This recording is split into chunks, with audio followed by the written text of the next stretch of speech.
Buenas tardes, damos una seminaria. ¿Listo? Sí.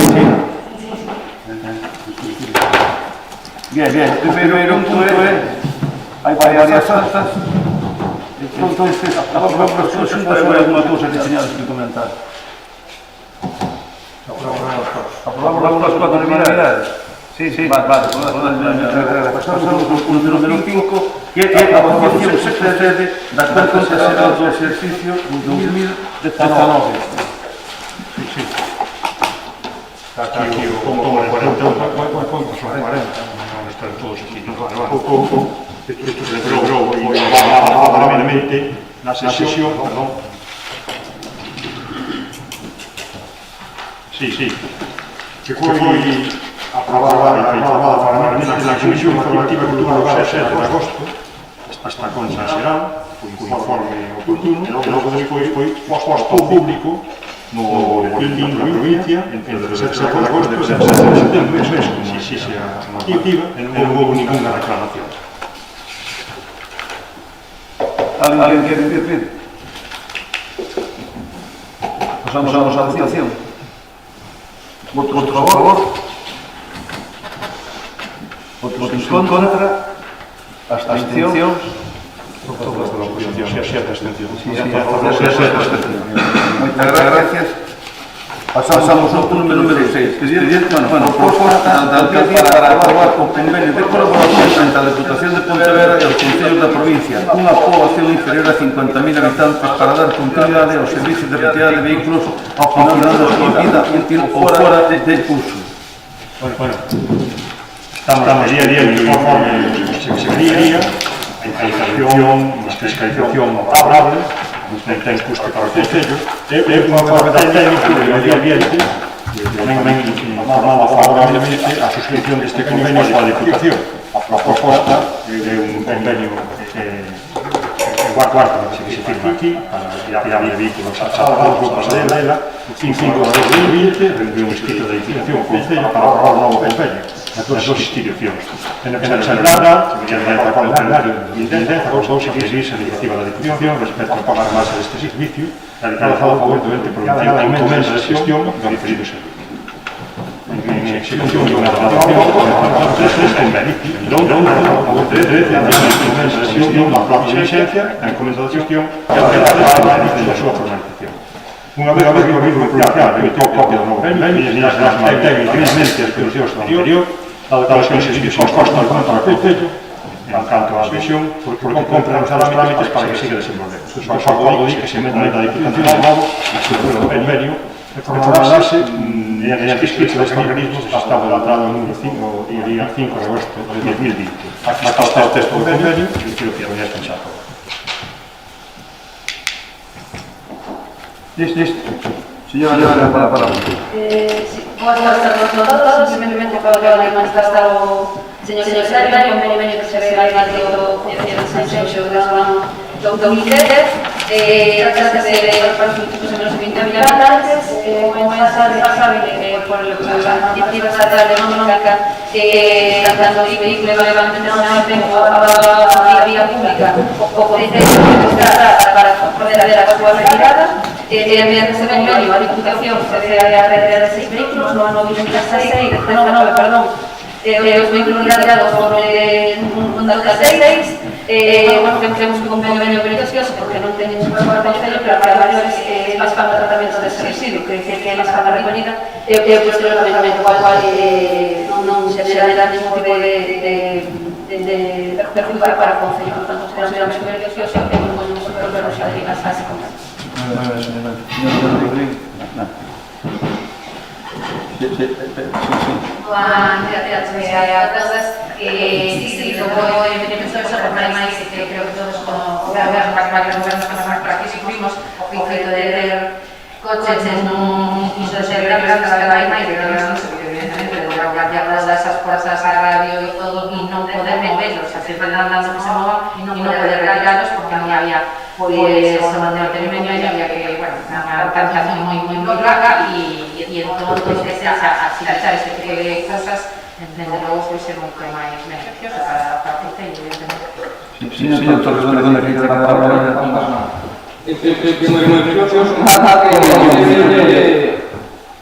O Concello non lles costa nada.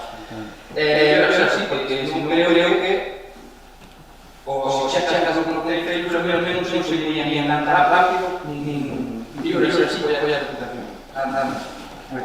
Moitas gracias. Señora, vai todo un punto de unanimidade. A votación é por unanimidade. Pasamos ao punto número 7 da parte dispositiva, que é a proposta da alcaldía respecto da xestión dos servicios de axuda no hogar, SAF. Varios informes no expediente, hai unha proposta da alcaldía longa que di o fenómeno da corporación, con a realidade que nos mira maior eficiencia, posible chegada a número de usuarios, acordou o 9 de xunio do 20 a xestión SAF se prestase mediante concesión de servicios. E de acordo estivo ofrecida unha proposta da alcaldía que contaba con todos os informes favorables. Resúmese as conclusións dos informes que había daquela da alcaldía, dos informes da Secretaría, o informe de intervención, despois nos ensinaba a propuesta ao informe da intervención, un informe líquido, e que di insustancialmente hai un informe que dice un xeito negativo a proposta, facendo unhas discusións en canto ao sistema de adxudicación. Entón, se conclúe na proposta, procede a realizar a tramitación das transaccións distintas na institución normativa xurídica, cando chegou ao punto correspondente de prioridade económica e financiera por parte da intervención e fiscalización relativamente avanzando que se debía deixar sin efecto ordenario do 9 de xunio 20, que por esta razón de deficiencia sexa o pleno da corporación que escolla a modalidade de xestión derivada do organismo autónomo da tasa de sensenxo, a tipoloxía do contrato, tramitación, aprobación, licitación e adxudicación.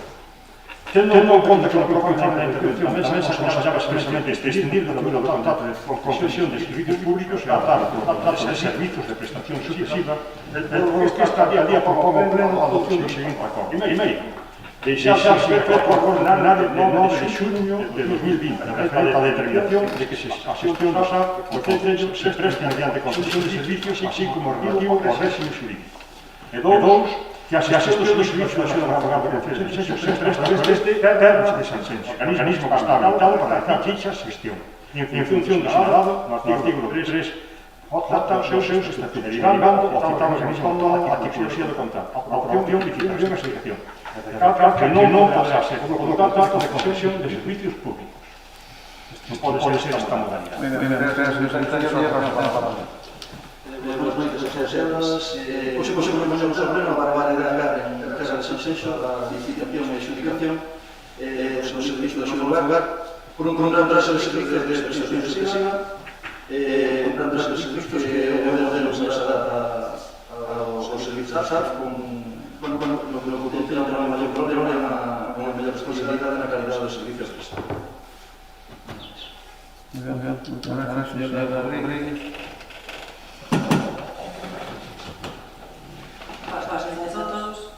Bueno, ya que nos seguiría dar por que en este punto, estamos dicindo unha chanzaza máis de compañía que para as de mirar que por parte da oposición se ir atendendo que nos entregan a traballadora da SAF e digamos un ente no mes de febreiro xa, que por o tema do COVID era suspendido e que finalmente se convocou o 9 de xuño. Quero recordar que xa se comentou este bando e da Corporación Municipal que efectivamente estaba convocando este xusto noso pisoteando os dereitos esta parte de defensa dos intereses dos veciños da Sensenxo no sentido que consideramos. De feito, se dixo no pleno que se consideraba que nos estaban facendo as cosas ben e aquí nos estaba facendo ben. Non se estaban facendo ben as ansias de pisotear os dereitos dos demais fixo que se trouxera aquí unha cosa que resultou que cando se mirou ben non estaba ben feita.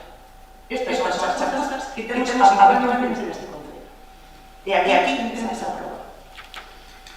Por esta parte de feito, se presentou un proceso de resolución desde xullo de 2020 contra este acordo, que para non dar razón de reconocer que efectivamente se fixa mal, pois agora mismo se me contestou o recurso, pero ahora se ten aquí un punto dicindo que vamos a agarrar aquel acordo. E non só os temas que vamos a avanzar aquí en el momento, se que privada e reconoce que tamén ocorre agora. E en os momentos, consideramos por unha manera desatada. porque se asesorarlo con detenimiento, o sea, que sería antes de traerlo aquí por primera vez, o pleno. Estamos hablando de que vai dar un servicio, no estamos hablando de que calquera cousa. Non se veía por nada, pero un tema transversal menos. Pero aquí estamos. Así que bravo, una más. En fin. O primeiro parte do acordo de 600 a ordenaria de alta velocidade de 2020, que claramente estamos de acordo. Se a parte non estamos de acordo, por eso anunciamos que vamos a votar en contra dese punto. E por os motivos, a probar máis, a minha intervención remito por ser explicado nese segundo pleno do 9 de xunio, a paña do primeiro que temos que vir a corregir ahora. Non que os fixer. Así que nada, aquí tes tres chapos. Señor Torres. Eu un momento do 9 de xuño. Para mí, a miña opinión é esta historia abierta. Hai que traballarla, hai que accionarla, hai que contratar as empresas aquí, e simplemente vai ser menos costosa para o ayuntamiento.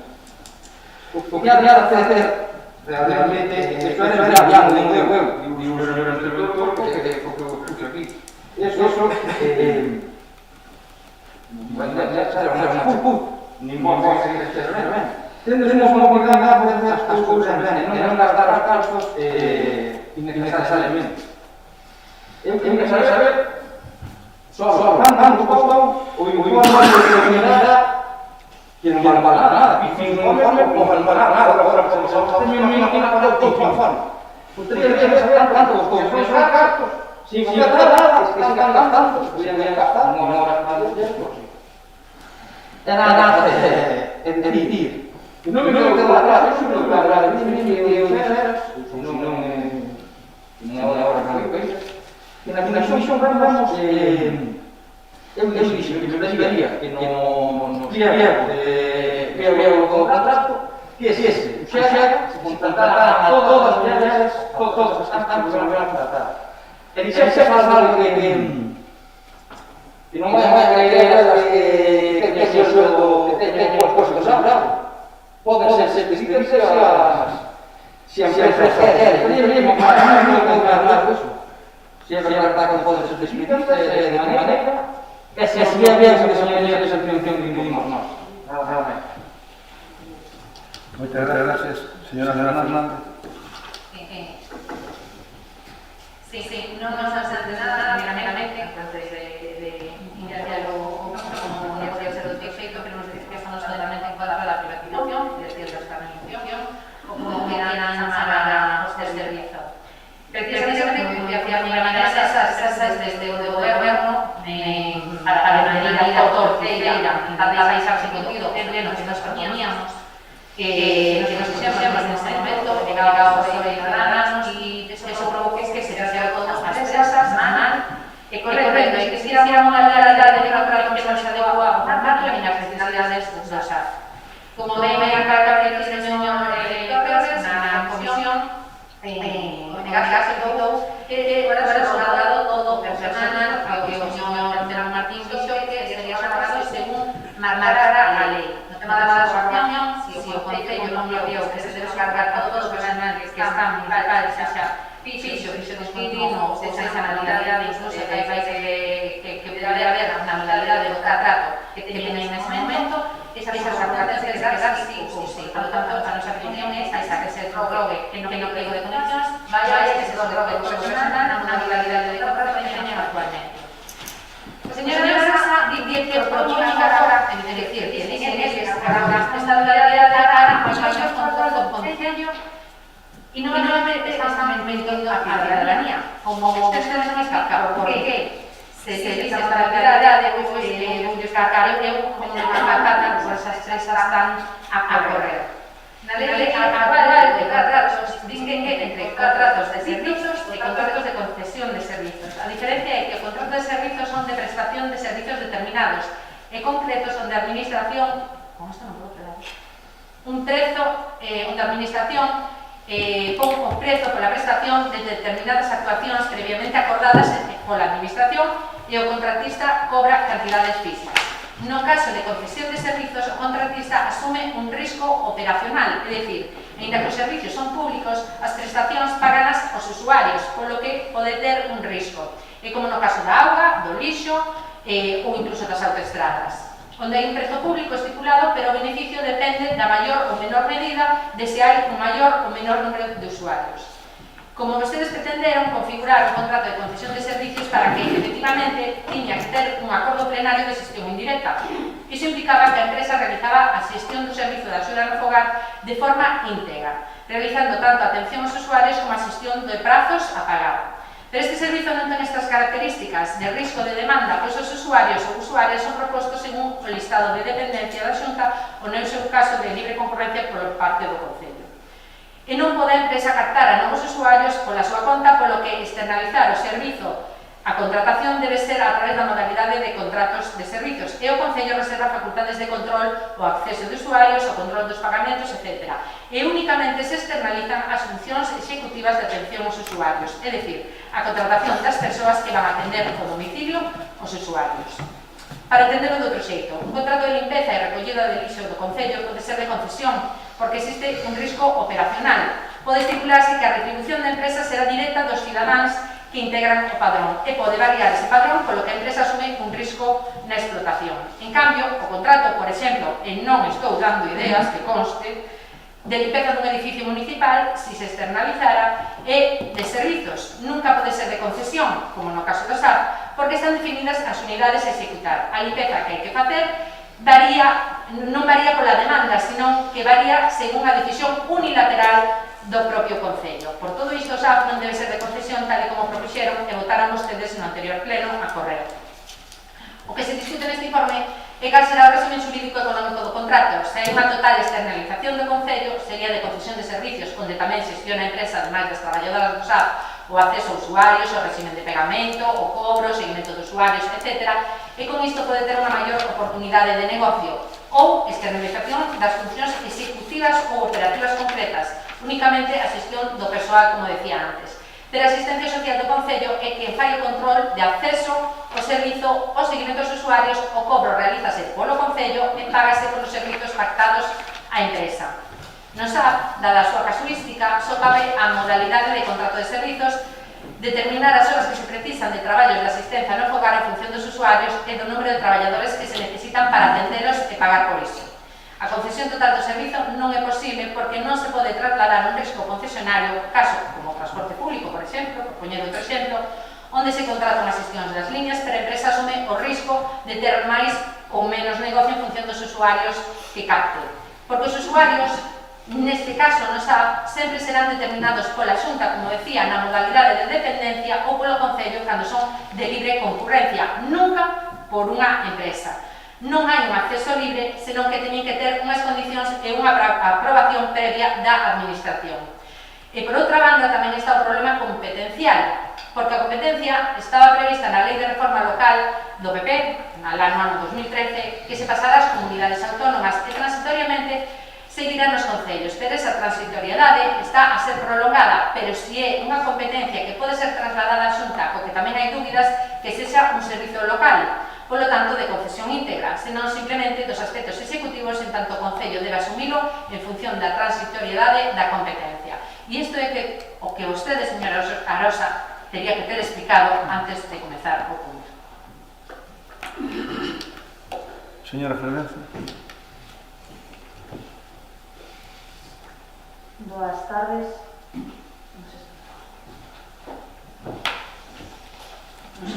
Sí? Sí. Boas tardes a todos e a todas. Bueno, pues nada, reiterar todo o que están diciendo mis compañeras. Desde logo, el pleno al que asistimos, el pleno extraordinario al que asistimos, al que nos convocasteis fue un total tomo, por decirlo de alguna manera. Yo, desde el Partido Socialista, queremos instar tanto al señor interventor como al señor secretario a que no accedan a las prisas y a las premisas a las que usted les incita para hacer informes rápidos y sin control. Porque al final, esas mismas personas, esos técnicos, tienen que desdecirse por todas las prisas que les imprime y todas esas presiones. Entonces, me gustaría que fueran personas solventes y que no estuvieran a sus órdenes directamente para poder ejercer su trabajo y tener que estar, bueno, sometidos de alguna manera. Evidentemente, el contrato, nosotros vamos a votar, por supuesto, en contra, porque estamos en contra de la privatización del servicio del SAT. Tenemos que tener en cuenta que este tipo de contrato estamos gestionando personas y no son contratos en los que el riesgo y ventura de la empresa dependa directamente de la empresa, sino que depende del servicio que se está ejerciendo. Si la técnico del concepto, en este caso de servicios sociales, dice que existe una serie de horas, va a ser esta persona la que decida, no va a ser la empresa la que tenga la potestad de decidir si puede implementar más personas o menos personas. Por lo tanto, no existe tal riesgo y ventura y, por lo tanto, el tipo de contrato estará mal ejecutado desde un principio, cosa que probablemente el señor interventor y el secretario ya sabía y no se les permitió de alguna manera ejecutar. Muchas gracias, señora Fernández. Señora Rosa. Pois, contestando un poquinho, contestando a Vanessa no que dice de que, bueno, que convocamos un pleno anterior fora de fecha, de forma, pois exactamente eu remito os informes de intervención que están aí, do expediente, que constan, non teño moito máis que dicir, só podo dicir que xustificamos que quedou perfectamente motivada coa miña intervención ao inicio do pleno, despois o seu posterior debate, que foi un debate longo, extenso.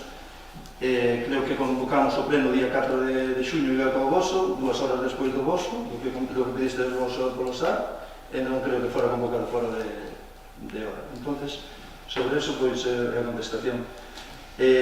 Bueno, pois, a súa opinión, o mellor que fixemos unha chapuza na primeira, perdón, sí, no primeiro pleno que fixemos unha chapuza, está bueno, nos principalmente primeiro valoramos facer un contrato de concesión, pasamos unhas semanas e depois según o informe do señor interventor, pois non era viable, nos temos os técnicos da casa para asesorarnos antes de dar un paso tan importante como este, por eso estamos aquí outra vez. Nada, con respecto ao que tenía que contestar a Sandra, pois vostede tuvo a posibilidad e a ocasión, xa que tanto defende a xestión indirecta, ou directa, perdón, pois pudo facer vostede coas garderías e o centro de día cando tuvo a posibilidade que estaba vostede gobernando e non o fixo, non sei por que non o fixo. Entonces, non teño moito máis que dicir sobre isto. Moi ben, moitas gracias. Esto é señora Rodríguez. Gracias. A ver como contesto, señor. Creo que, basicamente, é mellor que non defenda o indefendible, nin cousas que creo que incluso se lle escapan. Incluso dando razóns, que o que me acaban dando razón a mí, porque usted mismo acaba de decir que todo se fixo con moito tempo, que todo se fixo con moito cuidado e que se convocou o pleno 4 de xuño. Pois o informe do interventor é dese mismo 4 de xuño. Así que moito tempo, non creo que tuverades para analizar a cuestión con detalle. Así que, cando hai papeles, pois as bocas calan. Entonces, repito, o dito anteriormente, isto é unha auténtica chapuza que se fixo para acelerar os plazos para vaciar de contido o pleno que nos pedíramos. Tuvestedes 4 meses que estuvo paralizado polo tema do COVID, pero este tema, pois, nese momento non nos apresuraba hasta que nos solicitamos, unha vez que se reiniciaron os plazos, que se convocara o pleno. Entón, entraron as prisas, e por eso o informe do interventor dunha cuestión tan crucial como esta é exactamente do mismo día na que se convoca o pleno. Como vostede acaba de decir, o 4 de xuño, se non ten, teño eu aquí se o quere ver, porque un día non veo siquera, porque ainda que o vira o millón, tampouco... É igual. Entonces, simplemente, decir eso, que donde hai papeles, pois, bocas calan, e que isto é unha chapuza, creo que non o pode defender absolutamente nadie, porque está claro. Claro, clarísimo. Se non, para que vides aquí hoxe a corregir. Se estades tan orgullosos do que fixestedes. Sí, señor Torres. Eu si... Con que me contestedes as preguntas que vos fixe... Puña o micro, por se non pode ser a grabación. Eu con que me contestedes as preguntas que me interesan a mí, pero tamén me interesa que salgan aquí nun pleno para que a xente que este nas casas ou que o vexa, para que se vea contestado. Canto valeu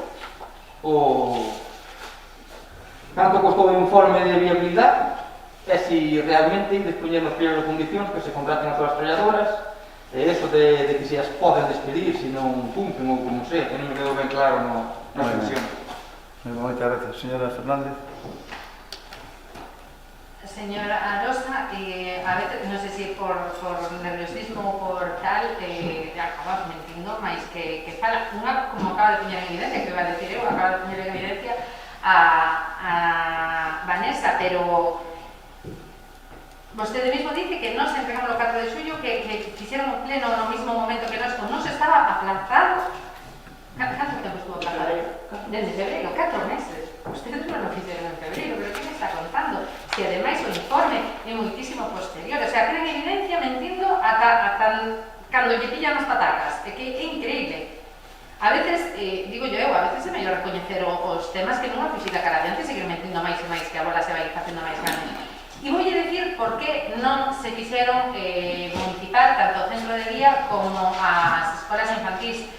E eu recordo que daquela seguramente vostede estaba moito de acordo con que, non con que se fixera así, non foi por gusto, evidentemente, pero seguro que estaba de acordo, porque recordo que vostede era un gran crítico coa xestión do Partido Popular, estaba en outro partido, incluso casi vai a outro partido 15 días antes de que o Partido Popular lle botara a caña. Vostede criticou moitísimo ese plan de axuste ao que estábamos sometidos, e por ese plan de axuste non se podía municipalizar nin as escolas infantís nin o tema do centro de día. Ou iso que me trasladaron tamén. A ver se vostede pon os informes por diante e eu non vou poñer os informes por diante. O plan de axustes non permitía municipalizar nin o centro de día nin as escolas infantís. Oxalá que algún día se poida, oxalá que estemos superados todos ese plan de axuste e podamos municipalizar todo. Por mí non habería ningún problema, e se o traen ustedes aquí o pleno, dende logo van ter o voto positivo do BNG, sin problema ningún. Pero claro, cando tes que comerte todo o anterior, evidentemente, pois, tes que sacalo a concesión tal e como che dicen que tes que sacala, non máis, nin menos. E por outra parte, xa lle digo, votar por diante que vamos a elegir esta opción porque así temos maior control, tan resulta que é a opción que hai que elegir sí ou sí para poder levar o SAF, porque senón quedaría totalmente deserta a licitación si se leva de outra maneira, porque é, como todos sabemos, os temas dos servicios sociais sempre son deficitarios, por lo tanto a empresa nunca vai facer negocio, por lo tanto ninguna empresa, se lle das esa modalidade de que ten que gañar ou perder, tal como unha autoestrada ou como calquer outro dos servicios do lixo, da auga, na que si hai marxen de negocio, pero aquí non hai marxen de negocio, quedaría totalmente deserta. Por lo tanto, pola casuística dos SAF, como repetía, e como ben se argumentou pola miña parte, cousa que vostede teria que ter dito á cidadanía, por que un contrato sí e por que o contrato que le hicieron antes non, porque le hicieron a correr precisamente para solapar, para deixar sin contido o segundo pleno, que era o noso. De feito, en aquel pleno incluso les decía que podo entender incluso que quisieran hacerlo en ese día, pero a posteriori do noso primeiro vamos a falar, debatir sobre si privatización ou externalización sí ou non, e despois decidan vostedes. Era incluso máis elegante, o máis ético, pero non. Fixeron as cousas tan a correr para deixar sin contido o noso pleno, que agora estamos de novo traendo outra vez isto aquí. Eu o que vou a reiterar, como isto xa son feitos consumados, como ustedes teñen a externalización precisamente totalmente feita, de feito incluso con, como dicía o señor Torres, con informes externos e demais, como se non houbera recordo, non? Cantas veces o señor Lisasola nos plenos decía se non hai técnicos suficientes no concello, coa cantidad de técnicos que hai e o ben que traballan, por que piden informes externos? Por que gastan os cartos en esas cousas se se pode facer todo aquí dentro do concello? Pero non, pedimos un informe externo, pagamos ese informe externo e resulta que agora temos que desfacer o que xa se fixo, bueno, fixeron ustedes, que por nós non se facía nada desto, hai que desfacer o que xa fixeron para traer de novo a externalización do SAF outra vez a pleno. A mí é curioso tamén, incluso en unha parte, non sei se dos informes, se foi na comisión que tivemos, no que se dan conta de que servicios sociais, vaya, resulta que está en Terra Sanxenxo, dende a creación de organismo autónomo Terra Sanxenxo por parte do señor Telmo Martín. Está os servicios sociais en Terra de Sanxenxo, o sea, non é ninguna novidade, parece que se deron conta agora. Bueno, increíble. E nada máis, xa lle digo, o importante é que antes dun punto vostede explique ben a modalidade de por que se dixe unha cousa, por que se dixe outra, porque a cidadanía, os vecinos e veciñas de Sanxenxo dende logo teñen o dereito a saber por que se vai elixir unha modalidade non outra e cal é o motivo. É o mínimo que se lles pode facer no momento que se lles vai quitar, que se lles vai privar dun servicio municipal. Listo. Gracias. Señora Fernández. Sí, yo solamente reiterar que me gustaría que los técnicos de este Concello fueran independientes, autónomos y que no se les presionara de tal manera que no puedan ejercer su trabajo con tiempo y adecuación. Muy bien, muchas gracias. ¿Quieres decir algo más? Sí. Sí, a ver. Unha cousiña sobre esa, Sí. porque díceme que minto no tema de cando foi o que era pudo volver ás garderías e o centro de día da xestión directa non fixo por culpa do plan de axuste, pero sin embargo nos, o Marco Isasola fixo coa limpeza, non sei por que usted non pudo facelo. O mellor por falta de xestión. Foi antes do plan de xusto da Universidade. Sí, Claro, sí. o sea que non te teño idea, Entonces non diga que mentimos. No, Claro, facelo porque Por favor, a ver, home, que está tranquilo, unha tarde tranquilo, home, tranquilos todos. Algo máis que dicir? Moi ben, moitas gracias, por vamos a ver, por alusión, veña, a ver, son por A ver, alusión. señora Rosa, efectivamente, o señor Isasola, antes do plan de axuste, de feito era un dos puntos do plan de axuste, era volver a municipalizar unhas condicións moi por debaixo do que tiña unha empresa. Vale, eso non é E se ilusión. non podemos falar cos limpiadores, A ver, se cargou a empresa de señora baixar as Fernández. horas ou non. Señora Fernández. E logo se pasou Señora a Fernández, a ver, eso non son alusións, veña, se perdón. rebaixaban cartos con eso. Listo, venga, gracias. Gracias. Bueno, vamos a ver. Que como, no, pero es que no estoy diciendo la verdad. no, claro, por supuesto. A Oye, ver. plan de axuste, mira, se pon. No, A pero ver, hay que mirar cuando se pero a fixe, ver, que perdón. despois falamos. Pero perdón, home, vamos tanta historia, vamos a ver. Era un punto do plan de Señora axuste. Señora Fernández, non hai que ser moi inteligente para saber que un plan de axuste se fai precisamente para aforrar cartos no Concello. Cando hai un plan de axuste, tens que facer dúas cousas. Ou baixar os gastos, por favor, podo eu... No, pero es que nos podo... estáis mintiendo las dos, ¿no? Era igual, pero que mintan que é igual, home, non? A ver, Es que parece que solo vosotros decís la verdad. hai es unha maneira de imposible. equilibrar... Por favor, pero mira que, oye, pero se o fixeron tan ben, pues non respetan agora que está falando o presidente, digo eu. Vamos a ver. O plan de axuste, me imagino que o que busca ver é equilibrar os gastos cos ingresos, digo eu, non? Non fai falta ser moi listos, o que estamos aquí somos que non debemos ter máis gastos que ingresos, que é o que pasaba naquele momento, seguramente. Entonces, en que cabeciña cabe que o plan de axuste che proíba, resulta que coller o servicio e facelo, como dice usted, de xestión directa, cando aforras todo o IVA xa de golpe. En que cabeza cabe? Digo eu, non? Entonces, a mí non me cabe sobre nada. Por lo tanto, non é cuestión de estar así. Pero que deixalo ben claro. Non o fixeron por motivos que foran. Eu son dos que defendo que os servicios como é o SAF deben de estar externalizados, con xestión indirecta. Pero por que o digo eu? Non o digo eu. O dicen moitísimos alcaldes do BNG, do PSOE, de Independientes, de Ciudadanos, etc., por toda España, dentro, moitos por Galicia. E temos aquí, estamos rodeados deles, vale? Pero vou dicir máis.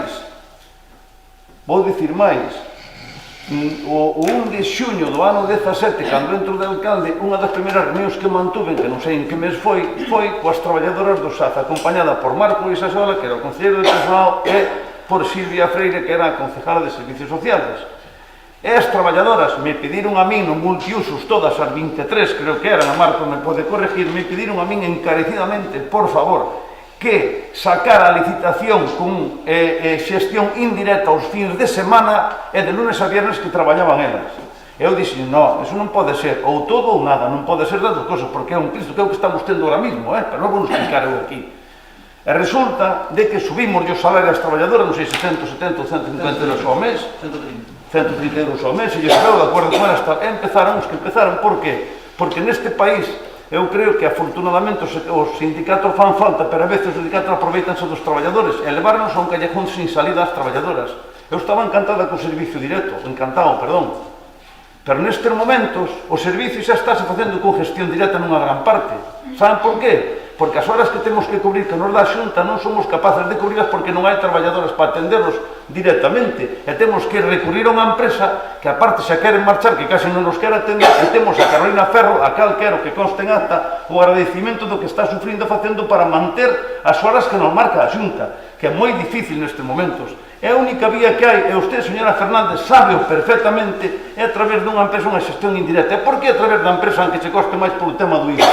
Pois moi fácil, porque a empresa seguramente que vai a estar ao servicio, que hai varias que van a estar ao servicio, teñen servicios en Cambados, en Vilanova, en todos os sitios por aquí alrededor, e collen e teñen moita máis traballadores e botarán máis, como facemos nas empresas, botarán máis dunhas, se lle faltan dúas un día porque están de baixa veñen do outro lado, de Pontevedra onde faga falta, e son máis rápidas, e non podemos facer eso, usted sabe que non podemos coller a dedo, ven para aquí a traballar, mete tal día, vai te fazer mañán un servicio, vale? Pero se estamos falando unha tontería, se hai que facelo porque é unha demanda que hai que facer, é o que nos preocupa a todos, a ustedes e a nós, é que os veciños que están agora na lista de espera, que son 43, e corrígeme Dani, a día de hoxe, 43 que non lle podemos prestar o servicio, e coa empresa si se vai poder a prestar. E voulle dicir máis, cando o señor Zapatero aproba a lei de dependencia, chapó, eu aplaudín o tema, chapó, oiga, pero ten que vir acompañado do que costa, Sabe canto nos costa cada hora das traballadoras, bueno, do servicio, non das traballadoras, perdón, do servicio do SAT? Mais menos 20 euros. Dos 20 euros, sabes canto nos manda a Xunta? 9,70, vale? Por costado tampouco lle manda a Xunta o que ten que mandar, porque a lei de dependencia era para que pagaran entre a Administración Autonómica e a Administración Central. De acordo, señora Fernández? Bien. E despois dos 9,70 hasta os 20 que... Non, que sí, home, pero é unha... Dos 9,70 hasta os 20 euros... Quen paga eso? Pois pagan unha media de 2 euros por usuario a hora, 2 euros que paga o señor, eso miran esa renta, 2 euros.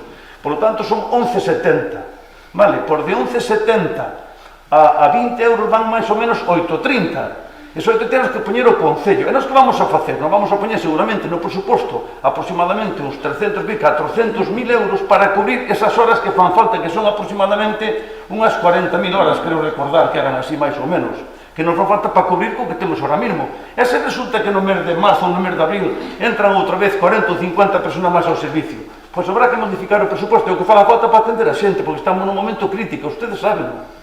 Entón non lle den máis volta, nin busquen daqui, nin dalá, nin nada. E as empresas, cando por no piau, que é con 16 euros máis IVA, pois o mellor quedanche de certos concursos.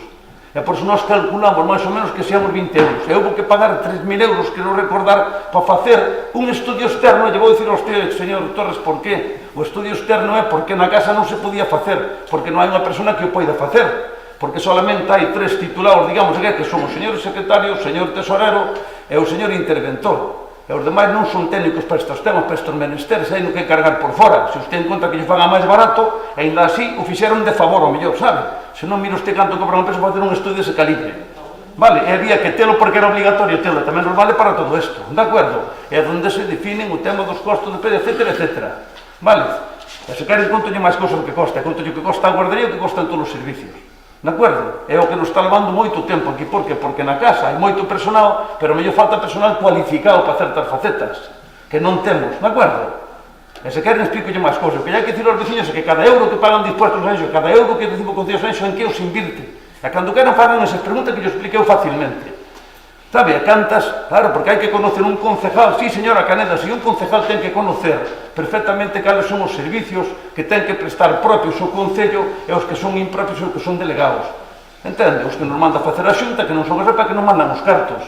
E podemos falar moito aquí largo e tendido, que é moi bonito facer política, pero se non hai cartos non hai político, Entonces, o tema do SAF é unha cousa que, claro, que está moi ben facer tal, e veñen aquí e tal. Que pasou o 9 de junio? O 9 de junio pasou que tiñamos un informe que dicía que podíamos ser concesión directa.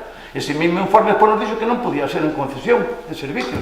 E nos collemos e, pois, non hai ningún problema. E aparte cometemos un error, que non o cometemos nós, pero asumimos, asumo eu, que é que o servicio ten que prestar terra Sanxenxo. Tampouco ustedes se deron conta naquele momento, tampouco nos dixeron nunca. Porque nadie nos demos conta, efectivamente. O Concello ten delegadas competencias, usted non dixo nada. Usted ten o servicio está delegado en terra de Sanxenxo. Pois con isto que facemos foi o que leu o señor secretario. Seguimos ratificando o tema de que o que é o importante é unha cousa. O servicio van a prestar directamente ou indirectamente. Dicimos indirectamente, punto 1. Segundo punto, a través de quen? Do organismo autónomo Terra de Sanxenxo, que cree usted, señora, que ten un presupuesto de máis de 4,5 millones de euros. Se queren, eliminámoslo. De acordo? 4,5 millones de euros. De acordo? Vale. Que viría moi ben para facer as obras faraónicas que dicen ustedes que fai o señor Telmo Martín. Entonces, queda claro o punto, non? Quedoulle claro a todos o punto de como é. Xestión indirecta, punta, todo o que pasou antes, pois pasou o que pasou e xa está. E por que estamos hoxe aquí e non viñamos antes? Pois porque estamos nunha situación moi crítica. Ou non nos damos conta do que estamos, non se dá conta como estamos aquí con mascarillas separadas os concejales sentados no medio do público. Estamos nunha situación crítica en España, en Galicia, en Sanxenxo tamén. E tratamos de sacalo para diante o mellor posible. Se queren contellar, nin que tomen onte cos alcaldes todos do Partido Socialista en Cambados, a las 12 da mañana. e como estamos na comarca, vale? Entonces, señores, moitas gracias, señora Rosa, por a intervención, gracias a todos que interviron, e vamos a someter a votación o punto número 7, que é o tema da proposta de alcaldía respecto á xestión do servicio de axuda no fogar. Votos a favor? Día do gobierno. Votos en contra? Oposición 7. Moi ben, moitas gracias, queda aprobado. Agora pasamos ao control da actividade de control do pleno posta en coñecemento. Están aquí os... Eu creo que non hai que lelas, que non sei. Non fai falta que este lendo eso, non? Posta en coñecemento. Tanto Os aí. equipos de intervención que foron por... Os equipos de intervención e máis as resolucións da alcaldía. Vale. Bien. Entonces pasamos ás mocións. Eu teño aquí, a ver se hai unha máis, eu teño tres mocións do Partido Socialista e unha moción do SAO. Está ben, correcto? Hai unha pregunta, xa. Non, pero eu estou con moción. Ben. Tres e unha, sí. Entonces, Teño unha urgente, pero non é escrita, porque non me deu tempo a transcribirla, é moi cortiña. pois entón veña dame xa coa escrita. No, é meterlo na primeira. Igual, espera, igual, non Non pasa nada. Entonces, empezamos coas tres do PSOE. A primeira do PSOE bueno, eu, ao mellor quero en outro orden, non me importa.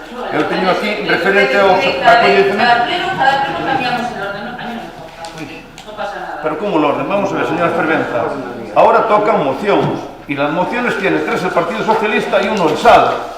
Si ustedes quieren ahora primero el SAL, a mí me las dan así, me ponen la 1 esta, a mí me lo marcan de secretaría. Yo si usted quiere hacer otra cosa, a mí me ponen a primeira do Partido Socialista e a dos acollementos civis.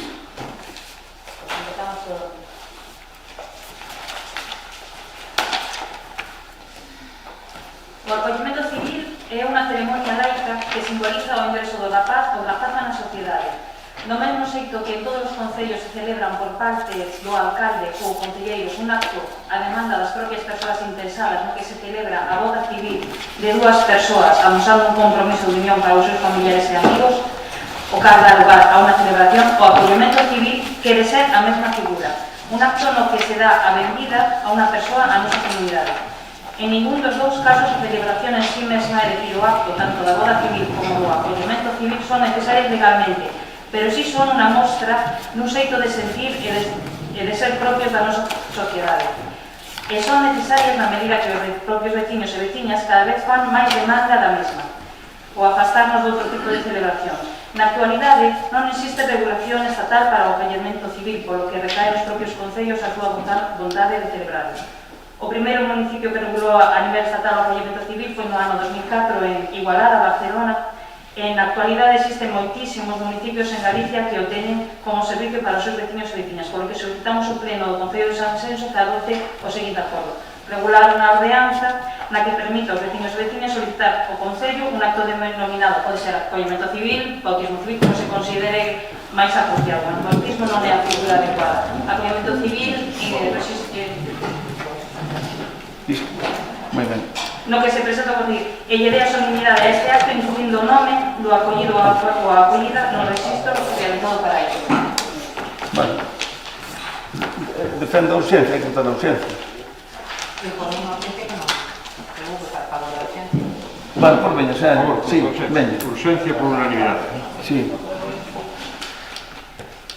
A ver. Bueno, simplemente esto es para darle un servicio más a nuestros vecinos y vecinas que lo están demandando tener una ceremonia en la que se reconozca a los niños y a las niñas de este concello, del mismo modo que se hace con los matrimonios civiles, exactamente lo mismo, no se necesita hacer una ceremonia, sino que se inscribe uno en el registro y estás casado. Lo que es la ceremonia es a mayores, se está solicitando y es una demanda que nos han pedido, por eso la tenemos a este pleno. Señora Rodríguez. Non se pronuncia no voto ni nada. No, xa votaré. Usted? No, pero non toquei ya. Perdón. Eu vou máis ter, porque tampouco son quen para non dicirle a nadie o que ten que facer. Eu son creyente, eu que bautizar a un fillo é por unhas creencias que tes, para educarlo na religión. É máis para o que sea moi creyente que crea que Dios ou quen sea que vele por ele, que coide. Pero realmente facer eso con un rapaz, o que quer realmente ter un rapaz, que teña unha festa ao rapaz, pois vaya, facer non fai falta vir ao ayuntamiento a nada para facer aquí cualquier lado. Pero bueno, eu, como comparto todo, cada un é libre de facer o que queira, pero eu como as cousas, sí. Xa está, terminamos. Sí, señora Fernández. Eu, bueno, creo que non é ninguna novidade, creo que todo o mundo sabe que eu non son unha persona moi religiosa, que era moderadamente religiosa, e seguramente si eu, como decía, non, creo que non é ninguna novidade que eu non son unha persoa religiosa, e como decía, poderíamos o mellor estar debatindo aquí moitísimo sobre a financiación da Iglesia Católica con fondos públicos, sobre se teñen que pagar o IBI, sobre certas historias da Iglesia e algúns componentes da Iglesia e o que fan e demais, e sobre eso pues, entraría en debate. Agora ben, tamén que me coñece, sabe que eu son unha persoa hiperrespetuosa con fe individual de cada quen. Entonces, entrando en esto, y como ben decía Iago, creo que non se pode comparar esta ceremonia laica simulando un bautismo con unha ceremonia civil de casamento. Porque no momento que faz unha ceremonia civil de casamento tes uns dereitos e unhas obrigas, é algo arreglado e é un acto administrativo, é algo que se creou para que a xente non crente tuvera unhas obrigas e uns dereitos. É dicir, non é algo estrictamente religioso, ti te podes casar baixo os ollos de Deus, pero non por eso vas a deixar de ter uns dereitos e uns deberes se non queres esa modalidade.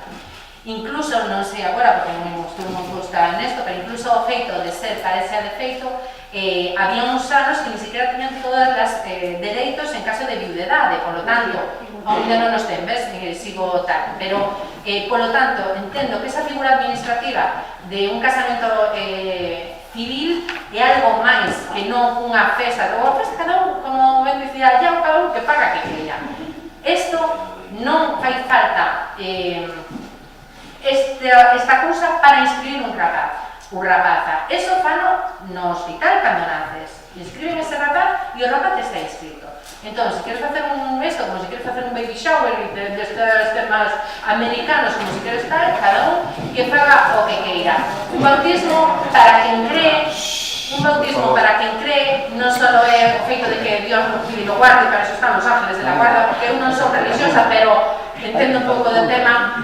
É a creencia da xente que cree que vai estar libre do pecado original, e é esa xente que cree que efectivamente existe un pecado original e que ese bautismo vai no limpar ese pecado original. Hai que ser respetuosos coas creencias de cada quen. Entonces, a mí sinceramente, facer algo así incluso me parece unha falta de respeto para quen crea. Facer outra historia é como se ves coa comunión ou como a confirmación. Eu creo que son actos estrictamente religiosos, non son actos que condicionen en deberes e en dereitos dun individuo, por lo tanto, eu sinceramente creo que non. Busquemos outra festa, busquemos outra historia, pero eu sinto moito vou votar en contra. É un problema este para nós, porque... A ver, vamos a ver, Fernández, nós temos un problema, vou ser moi sincero, que nós falamos... Eu solo tengo que decir unha cosa. Perdón, señora Neza, sí. Acabo de hablar por la boca de Sandra. Pero vamos a ver, nós isto... Por favor, a ver, vamos a ver, por favor. Eu teño que dicir, con sinceridade, que nos tivemos un debate entre nós e íbamos a abster neste punto, para non ter tampouco non queremos privar a tal, pero visto do visto que tal, pois eu creo que eu pediría, fíjese, para non ter que votar, eu pediría que se retirara a moción para non ter que votala, que a falemos máis pa diante. Non, para nada, además, especialmente pero espera, que sei contra de todo o que han dicho aquí, vamos, para nada. Pero bueno, pero non é cuestión de tal, pero eu quero manifestar o que vamos a facer desde o Grupo Popular para deixar un pouco, entende, a cousa tal é que ustedes, pois, co Grupo tal, non pasaba absolutamente nada, non se cada un se retrata como quiera. Pero que nós, pero meus compañeros, a gran maioría quer votar en contra. Eu dixen que non, que deberíamos de respetar un pouco, porque era unha proposta que me parece, oye, hai ayuntamiento, eu falín esta mañán coa alcaldesa de Marín, por exemplo, me dixen que claro, todos os concellos... Pero tamén estou de acordo co que dice Sandra. O sea que hai que tal, estou moi de acordo que de María acaba en fin. Por lo tanto, nos vamos a votar en contra despois de tal. Entonces, para manifestarlle que se retiran a moción, ao mellor tratamos a principios de ano que sea, facemos tal entre todos os grupos, outra cousa, buscamos tal. Pero se non queren retirala, a votación non se vai ser esa, punto. Diga usted o que queira, veña. Esto es un acto que no tiene nada que ver con la religión, precisamente porque las personas que no quieren hacer un acto religioso quieren hacer otro tipo de celebración. Exactamente igual que el matrimonio civil. Una ceremonia civil es exactamente lo mismo. Hombre, vamos a ver, el acto administrativo de inscribirse en un registro para el matrimonio es exactamente lo mismo que inscribirse en un registro civil. A ver, no es lo mismo. A ver, perdón. No vamos a entrar, no es lo mismo. Ainhoa, no es lo mismo. Este es un tema distinto. Yo comprendo, no, mira, ¿sabes lo que pasa? Que la gente que quiere hacer eso, porque ya existe el registro civil, lo que pasa es que no sé por qué no coge el registro civil, y el día que van al registro civil pueden hacer... El registro de casado, No, este tema de casarse es un tema a nivel estatal. A ver, por favor, a ver, que no, dejemos el tema, porque no vamos a ver, no vamos a entrar en el debate tal, Ainhoa, o sea, tenéis la moción, vamos a someter a la votación, porque la tenéis defendida bien el tema, el punto, yo he explicado en nombre del grupo lo que creo que tenía que explicar. Bueno, pero es que intentar igualar esto a un bautismo... Pero yo no voy a entrar, pero ese es el banco... Partiendo de ahí, ahora mayor, es el banco de la izquierda al que estáis dialogando, hablarlo después tomando un café o lo que sea, pero no aquí. Mira, vamos a someter, ¿os parece bien? Con izquierdas y derechas. Bueno, perdón, es una manera... Efectivamente, porque Ciudadanos no es precisamente de izquierdas, o sea, por tanto, y sin así equivoquéis. No son religiosas, Bueno, entonces, vamos a someter Yo solo voy a decir entonces... una cosa, aquí se está hablando de un acto que se está haciendo en todos los concilios importantes en Galicia y en España. No es algo que Ainhoa Fervenza demande, quiera hacer, no se trata de eso, se trata de darle a los vecinos de este concilio que sí les gustaría la opción, la oportunidad de hacerlo. Nada más que eso. No tiene nada que ver con la Iglesia, al revés. Si tuviera algo que ver con la Iglesia, probablemente la primera en negarse sería yo. Entra esto aquí, precisamente porque es una opción a unas personas que lo han solicitado, que quieren hacerlo, pero bueno, no pasa nada. No quiero tal, pero me parece que Pontevedra lleva un año y pico, lleva 6 nada más, o sea que no... Oleiros lleva desde el año 2007, no, 2008, pero digo los y no que creo hace que sea precisamente Oleiros un concello de derechas. No, pero quiero decir yo que no, que alguna gente si lo quiere hacer y ya está, pero no entremos en el tema que no... Oleiros tampoco Bueno, creo que sea de que no... bueno, no, hombre, no. A ver. Venga, vamos a votación. Entonces, a ver. Votos a favor da moción. 3. Votos en contra. Abstencións. Abstenciones 3. 3 abstenciones, sí, 9, 10, 11, creo, a favor. Abstenciones, No, 3. A ver si nos aclaramos, vamos a ver, son 9 del gobierno, ¿no? Sí. 9 del gobierno y 9 del gobierno, ¿y quién más votó? Pero que las contras no son Sandra. En contra, sí. Y Andrea. Sí, va, y votó, se abstuvo 11. Paula, Vanessa y Yago. Vale, venga. Listo, venga, siguiente moción. A siguiente moción, a que teño aquí, é o tema do turismo. Vale. A industria turística galega representa o 12,3% do PIB galego e en 2019 será 123.000 empregos. Cifras que nos últimos creceron ata xerar 314 millóns só en ingresos hoteleiros. Se estes números son importantes a nivel Galicia, que non serán no noso concello, no que máis de un 30% do noso PIB ven directa ou indirectamente ligado ao sector industrial turístico. Como ben sabido, o sector turístico foi o sector máis golpeado polo COVID e a súa recuperación será complexa co paso do tempo, debido a múltiples factores que afectan tanto a oferta como a demanda. Que a recuperación do turismo se faga aceitadamente dependerá de que se dean os pasos correctos a nivel autonómico. Porque Sanxenxo non é unha illa, senón que é un destino turístico enclavado nunha comarca, provincia e autonomía. E do bo facer de todas estas administracións dependerá que salvemos o sector que vai pasar por un dos invernos máis duros da súa historia no noso concello. A Xunta de Galicia non ten unha liña de activación potente para a defensa e a reactivación do turismo, o cal si é grave para o resto da comunidade, imaginemos para Sanxenxo. O plan de reactivación da cultura e turismo que aprobou na pandemia está superado e resulta insuficiente, carecendo de contido á altura dos retos deste sector. O turismo ten que ser un sector estratégico na Xunta de Galicia ante a crise, e para ello propuñemos que o Concello de Sanxenxo, como máximo exponente do turismo de Galicia, solicite por escrito a Xunta de Galicia a realización dun grande acordo polo turismo, do que forman parte concellos, asentes sociais, sindicatos e asociacións empresariais. Este acordo terá como obxectivo que o turismo sexa considerado un sector estratégico e prioritario para a administración autonómica. No marco deste acordo deben establecerse un plan de choque para aforrar as empresas turísticas, así como un sistema de protección do turismo en cuestións laborais, económicas e ambientais, baseadas na sustentabilidade, e que promova todas as accións necesarias para a reactivación da actividade e supervivencia das empresas e o mantemento do emprego. Por iso, o acordo que queremos que se aprobe aquí é instar a Xunta de Galicia a búsqueda dun gran acordo polo sector turístico e deste xeito establecer un verdadeiro plan de choque para salvar o turismo na nosa comunidade autónoma, sendo isto indispensable para que o Concello de Sanxenxo pode manterse nun futuro inmediato. Parte desta moción foi levada ao Parlamento e se denegou na Xunta de Galicia. Consideramos que para Sanxenxo é vital un grande acordo, que estemos todos incluídos, non solamente Sanxenxo, está moi ben que Sanxenxo se ha declarado un territorio preferente para a actuación turística, pero non temos un contido claro para este nomeamento. Entonces, lo que estamos solicitando es que se haga una mesa grande en la que se pueda hablar y se pueda solicitar un plan de actuación general para todos los concellos que invite a venir a Galicia y al venir a Galicia evidentemente vendrán muchísimo más a Sanxenxo. Moitas gracias, señor Rodríguez.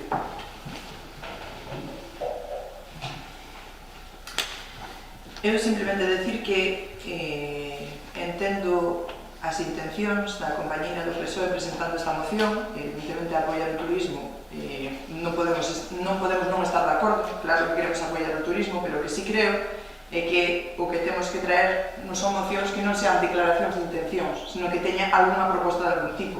Eu, por moito que leo aquí, non vexo cal é a proposta que se fai para poder axudar o turismo, máis que solicitar unha reunión. Eu creo que o que hai que facer son propostas con contido para que, no momento que eu ou calquera se teña que pronunciar sobre ela, sepa realmente que é o que estamos aprobando, porque declaración de intencións podemos ter todos, pero que temos que aportar solucións.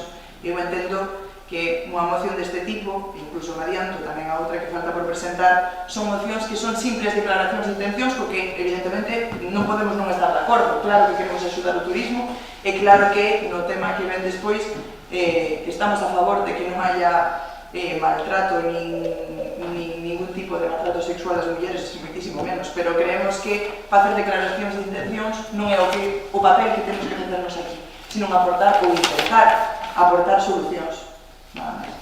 Moitas gracias, señor Torres.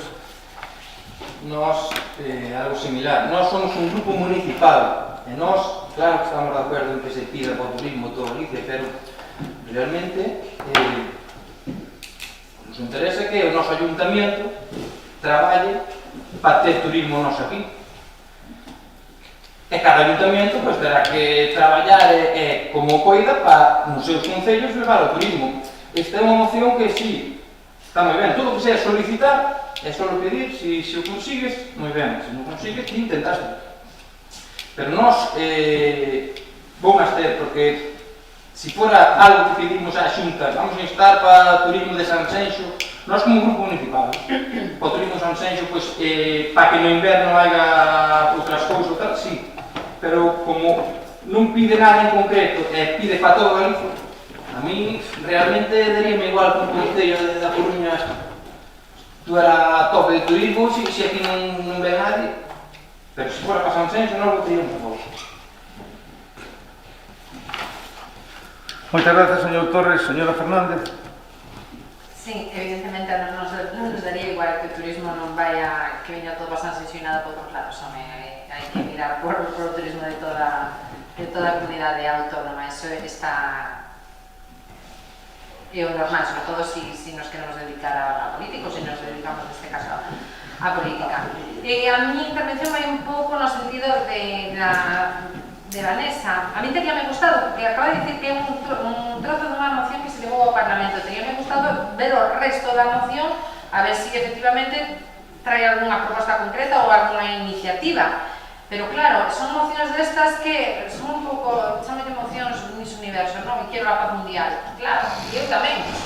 Pero non ten ninguna iniciativa, non ten unha proposta concreta que digamos pois vamos a facer isto, vamos a dicirle a Xunta que tire por aquí, que tire por alá. Eu, a verdade, nese, falando de Galicia, voulle deixar aos parlamentarios do BNG que sí, levan traballando moitísimo durante todos estes anos e en concreto agora con propostas concretas e iniciativas concretas para aportar solucións para o tema do turismo, que veñen momentos bastante difíciles, sobre todo se seguimos con este tema de pandemia. Por lo tanto, bueno, vamos a estar, tampouco non vamos a votar en contra, evidentemente. Poderíamos incluso votar a favor, pero é que estamos votando en instar a Xunta a que faga que, porque non sabemos que vai buscar un gran acordo con o sector turístico. A mí medo me dá mellor tal o que poida propoñer Feijóo, e entón medo me dá aceptar isto e que Feijóo decide algo que a mí non me guste. Entonces, parece que lle estou dando manga ancha que decida e me dá miedo. Entonces, vámonos a estar por deferencia a portavoz do PSOE, non? Vámonos a estar, pero vamos, creo que teñen que ser cousas máis concretas, e se estamos falando de tal, pois unha de dúas, hai as mocións, estas tipo que hai a xente que non lle gusta, eu creo que sigo defendendo que nos plenos municipais sí que hai que traer mocións con respecto á totalidade da nosa comunidade autónoma, incluso instando o goberno central, porque hai casuísticas que ainda que en Sanxenxo sí somos dos mejores del mundo, pero hai casuísticas que nos van a afectar a moitísimos concellos turísticos, por lo tanto tampouco nos somos o ombligo do mundo. E a mí sí que me gusta que se traian mocións dese tipo e desa índole, pero claro, saber o que estou votando, porque claro, darlle tanto tal a Feijóo, méteme un pouco de medo, así que non máis. Señora Berza. Sí, quitando el tema de Feijóo, estoy moi preocupando porque creo que puedo cambiar de bando alcalde, porque últimamente estou coincidindo moito con Sandra. Respecto ao tema da moción fora bromas, a min chama a atención que o partido que o presente é o Partido Socialista, que é o partido que está gobernando a nivel estatal, cando a Xunta xa puxo en marcha un plan de reactivación do sector turístico de 27 millóns de euros, e o propio goberno ni sequera se dignou a pedir a Bruselas axudas para o sector turístico, como fixeron outros estados da comunidade autónoma da Unión Europea, como foron Italia e Grecia, porque non sabemos o que está facendo o Estado a nivel estatal máis alá do tema dos ERTES. Dicir, que veña vostede do Partido Socialista a decir que temos que propoñerlle a Xunta unha reunión que neste caso estou de acordo con Vanessa e con Sandra, para non saber moi ben o que, cando vostedes mismos non están activando ningún tipo de política para poder reactivar e para poder normalizar o sector turístico, canto menos chama a atención, porque a Xunta sí que puxo un plan de reactivación en marcha. E que ademais teño un dato aquí que de Exceltur, que fixeron un estudio das pérdidas a nivel estatal, que supuxeron unha pérdida de 98.000 millóns de euros e máis de 820.000 empleos no sector turístico. E vostede trae aquí unha moción para que nos sentemos coa Xunta. Non, perdone, con que ten que falar é cos de arriba, co señor Sánchez, é co que ten que falar. E con que ten que dicirte que faga políticas de reactivación no sector turístico, porque é un sector turístico moi importante a nivel autonómico, certo é, pero tamén a nivel estatal, dos sectores máis importantes que ten España, co cual, desde logo, eu creo que neste caso, señor alcalde, propoñería ao meu grupo rechazar esta moción. Moitas gracias, señora Berza. Señora Fervenza. Bueno, vamos a ver, decir que esto no tiene un contenido me parece ya, cuando menos ridículo. Me vais a decir que congregar a todos los concellos, a todas las instancias, a las asociaciones interesadas, para poder hablar de un plan estratégico que saque a Galicia, marca Galicia, que no va a venir nadie de fuera a defender la marca Galicia más que nosotros, no es algo concreto. Hombre, es que queréis que ponga yo en un papel los miles de millones que tienen que venir directamente, o cómo se tiene que hacer algo más que el plan Xacobeo para dinamizar lo que es el turismo, no lo sé. Yo no lo acabo de entender. Si pretendéis que desde aquí se haga en una escaleta de acciones directas, no, yo no creo que sea esa nuestra función. Yo estoy diciendo que hay que instar a Xunta, el Concello, que vive directamente del turismo más que ningún otro concello de Galicia. Somos los más interesados en que salga adelante una mesa de estas características. Si eso no es importante, pues bueno, que venga Dios y lo vea. Si resulta que ahora en el resto de Galicia le va mal, ¿piensas, señor Iago, que vamos a tener aquí turismo? Señor,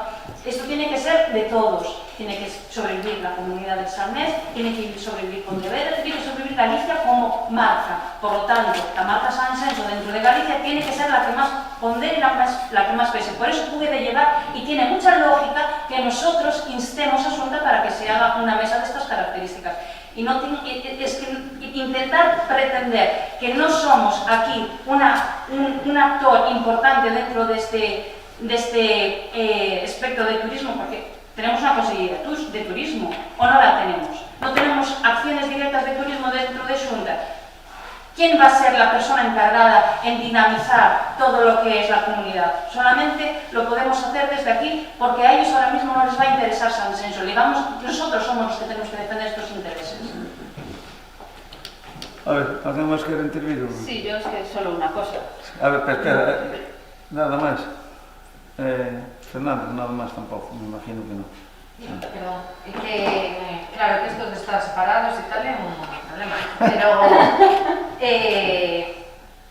a ver, non é que, claro, que é unha cuestión, non digo temas concretos de decir, pues vamos a facer, pero é que non deixa de ser unha declaración de intencións de decirle a Feijóo que se sente cos sectores turísticos que non vou ser en quen diga, pues supoño que algún se sentará con eles. Un plan de choque para salvar o turismo na nosa comunidade. Eu, desde logo, se esta moción viñera dicindo que efectivamente vai haber un problema co turismo, pero viñera dicindo que... No, pues claro que lo pone, Sandra. Claro, pero que con declaración de intencións e eu estou totalmente de acordo coa declaración de intencións, que oxalá nos vaya super ben no turismo. Pero oxalá tampouco non teñamos que depender tanto do turismo. Tamén estou de acordo. Esa, para mí, sería unha... Lo dejamos para todo ahora, punto de acordo. Bueno, creo que non era eso, exactamente, pero bueno. Señora Delfe, a ver, poño o micro, senón non queda grabada, non... A ver, é que realmente, vamos a ver, é que veña esta, volvo a repetir, que veña esta moción do goberno, do partido que goberna en España, é alucinante.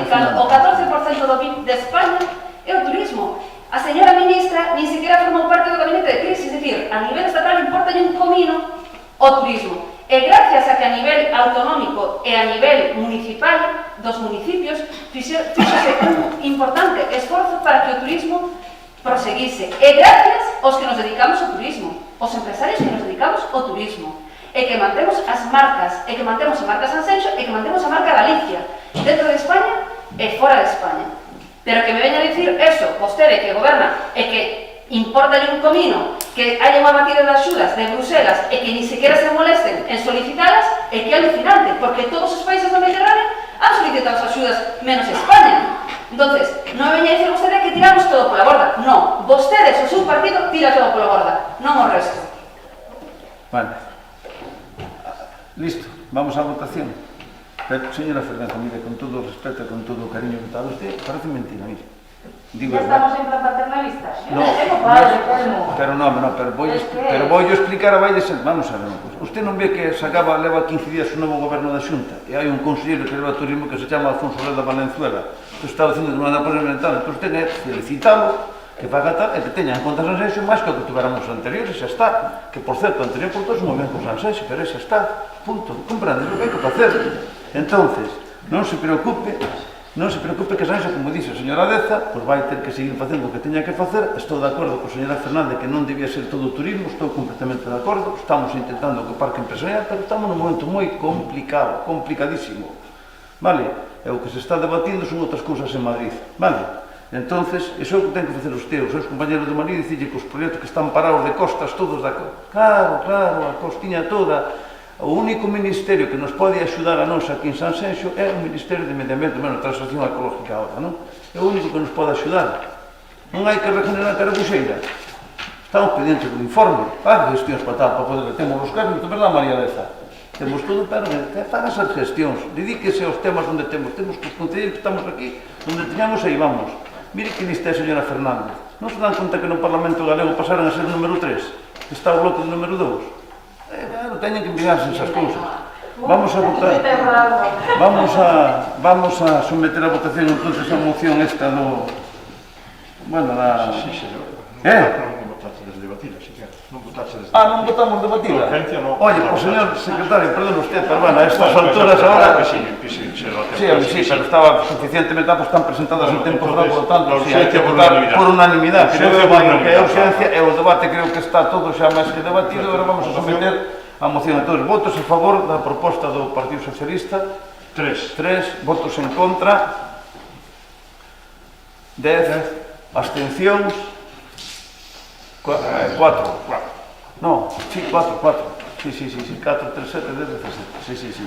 Moi ben, moitas gracias. Terceira moción do Partido Socialista. Que non vai? Sí.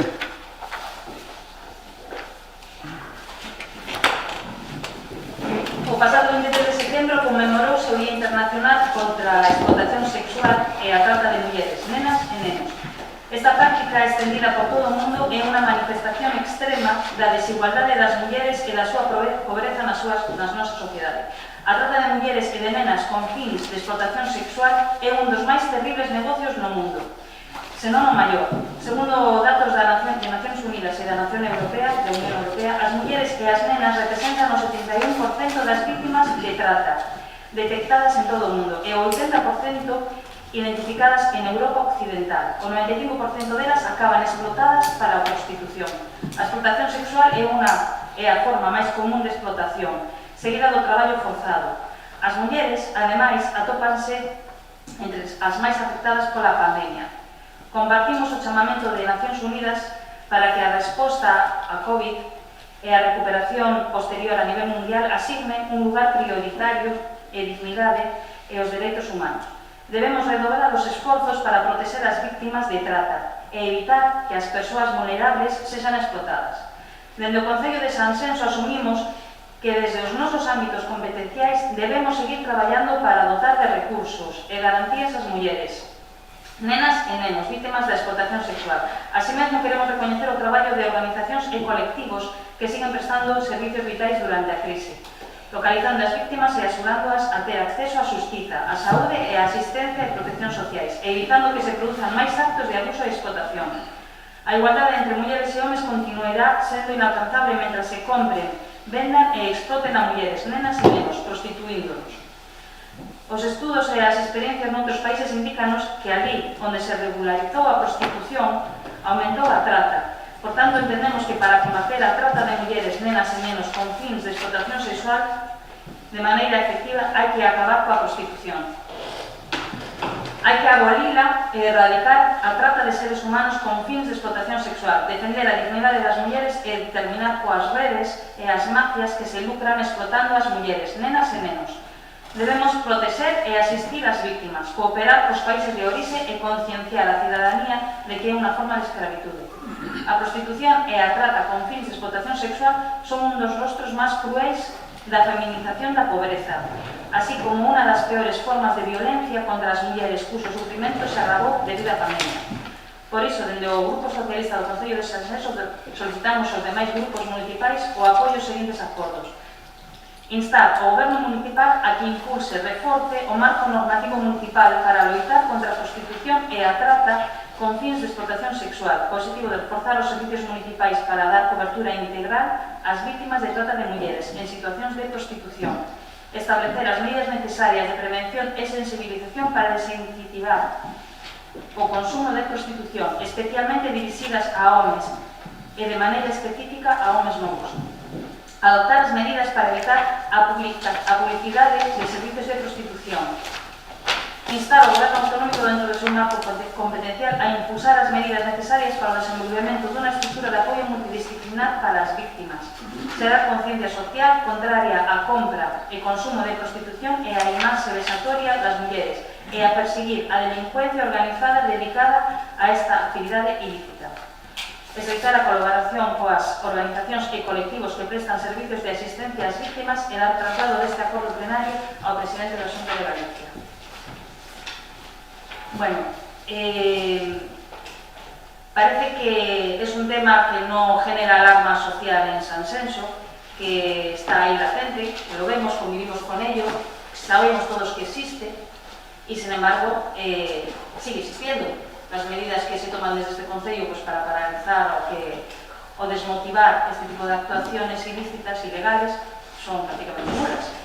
Entonces, queremos poner patente que es importante ser conscientes de que esto en sí mismo sí es una alarma social, que una de las primeras partes, en lo que es la explotación sexual, incita luego a la violencia machista, insta a la violencia doméstica, porque es una forma de tratar a las mujeres con desprecio, deshumanizándolas.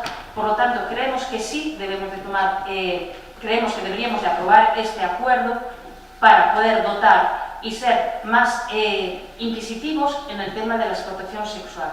En Sanxenxo existen al menos 2 lugares públicos en los que en verano están abiertos, no sé ahora en invierno si están los 2 abiertos o solamente está uno. Sabemos todos que existe allí explotación sexual y además existen 2 lugares, 2 pisos en los que también se está dando esta situación, conocidos por la policía local, probablemente también la Guardia Civil, probablemente todos que estemos aquí sabemos que existen estos 2 locales. Si no lo sabemos, si no lo sabéis vosotros, deberíais de saberlo. Creemos que sí hay que tomar medidas, creemos que se debe educar más en los colegios, que se debería incentivar algún tipo de educación en los colegios para que los chavales más jóvenes no... Perdón. ¿Qué es más importante eso? No, estamos hablando de un tema muy serio, Debemos de tratar el tema de la educación en los institutos para que se sepa desde un principio que esto es un tema muy importante y que la explotación sexual es algo que discrimina a las mujeres y desde luego desde el Concello intentar frenar todo tipo de publicidad, porque si no recuerdo mal, hace 2 o 3 años esto parecía que era un emerger con todo el tema de las despedidas solteros. No ha sido este año, se frenó bastante, pero en cualquier momento puede volver a surgir si no se toman medidas. Por lo tanto, estar alertas y tomar herramientas y hacer cosas debería de estar ya previsto antes de que nos vuelva a acechar el problema en cuanto se levante toda la alarma. Esperemos que pronto. Muy bien, muchas gracias, señor Rodríguez. Bueno, yo creo que ya en el punto anterior ya adelanté un poco mi postura en cuanto a esta moción. Reitero lo mismo, claro que es un tema importante y claro que quede clarísimo que todo lo que se puede hacer desde el Concello se debería hacer, pero sigo echando de menos en esta moción pues algún tipo de medida concreta. Se dice impulso y refuerce el marco normativo municipal, a sabiendas que esto es un tema que trasciende las competencias de un ayuntamiento para hacer cualquier tipo de regulación. Si lo que se pretende es hacer alguna normativa que pueda ser disuasoria de algún tipo, pues que se proponga concretamente cuál es la iniciativa. Sigo diciendo que, recojo el término de Sandra, que me parece muy apropiado, pues eso, una moción y que sí, que es algo que deseamos todos, pero que lo que tenemos es que poner soluciones concretas sobre el papel, nada más. Aún así, en este caso, sí voy a votar a favor para que no quede ningún tipo de duda, que no se puede utilizar esto para decir que yo estoy en contra o a favor de las detenciones sexuales, no me faltaba ya. Entonces voy a votar a favor, pero que quede claro que esta moción me parece más que insuficiente en el sentido de que me parece una declaración de intenciones. Y como he dicho en el punto anterior, creo que estamos aquí para aportar o intentar aportar soluciones, no simplemente para hacer una declaración de intenciones. Nada más. Muchas gracias. Señor Torres. Nós tamén vamos a votar a favor, pero non vou a... É un tema delicado, non estou preparado para este tema. Eu vou votar a favor, pero non digo que... Muy bien, muchas gracias. Señora Fernández. Sí, nós tamén vamos a votar a favor, aínda que a moción é insuficiente. Non, e agora xa non me estou referindo incluso a cousas concretas, que entendo que, bueno, pues a mellor técnicas do fin, incluso pues pode saber moito máis desto ca nós, sino que eu creo que e sempre defendín que cada un ten as súas propias competencias e o goberno municipal, ainda que non o creamos tanto cando estamos alá como cando estamos acá, as competencias municipais son moitísimas e eu entendo que no tema da igualdade que se traballa desde o Concello tamén vai implícito o tema da trata e o tema da prostitución. Claro, os acordos son todos municipais, pero evidentemente vostedes falaban de abolir e acabar. Eso non o podemos facer a nivel municipal.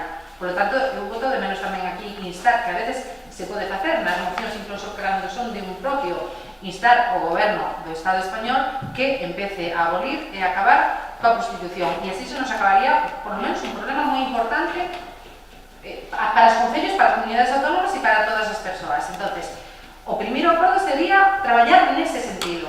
Traballar no sentido de abolir a prostitución. Pero non só abolir a prostitución e, o sea, se prohíbe e ya está. No, haberá que mirar en que situación quedan todas esas mulleres e persoas que se dedican a, bueno, pues a este tema, porque ademais hai, e tamén prefiro non entrar, como Iago prefiro non entrar, pero estamos falando de temas bastante controvertidos porque non todo o mundo o practica porque quere, nin todo o mundo o practica libremente, nin todo o mundo está na mesma situación. Entón, é un tema delicado, é un tema que, dende logo, a primeira fase é que o goberno central tome unha determinación e logo, sí, claro, pois a nivel de poder impulsar ou reforzar un marco normativo, eu non sei, terán que ser os técnicos municipais que non diga, pero eu creo que non se pode facer un marco normativo unha competencia que non é nosa. Por lo tanto, ese é o primeiro punto, debería, eu creo que quitar do acordo. Logo non outro, todo que sexa, evidentemente, axudar as persoas que están nesa situación a través do CIN, do Centro de Información á Muller, todo que sexa na educación dos nosos nenos e nenas, por suposto, nos estamos totalmente de acordo, pero é curioso que falan de marcos normativos tanto municipal como logo no goberno autonómico, pero eu voto de menos que falen dun marco normativo a nivel estatal, que creo que é quen ten neste momento a competencia para empezar a acabar con isto, non? Moitas gracias, señora Beza. Sí.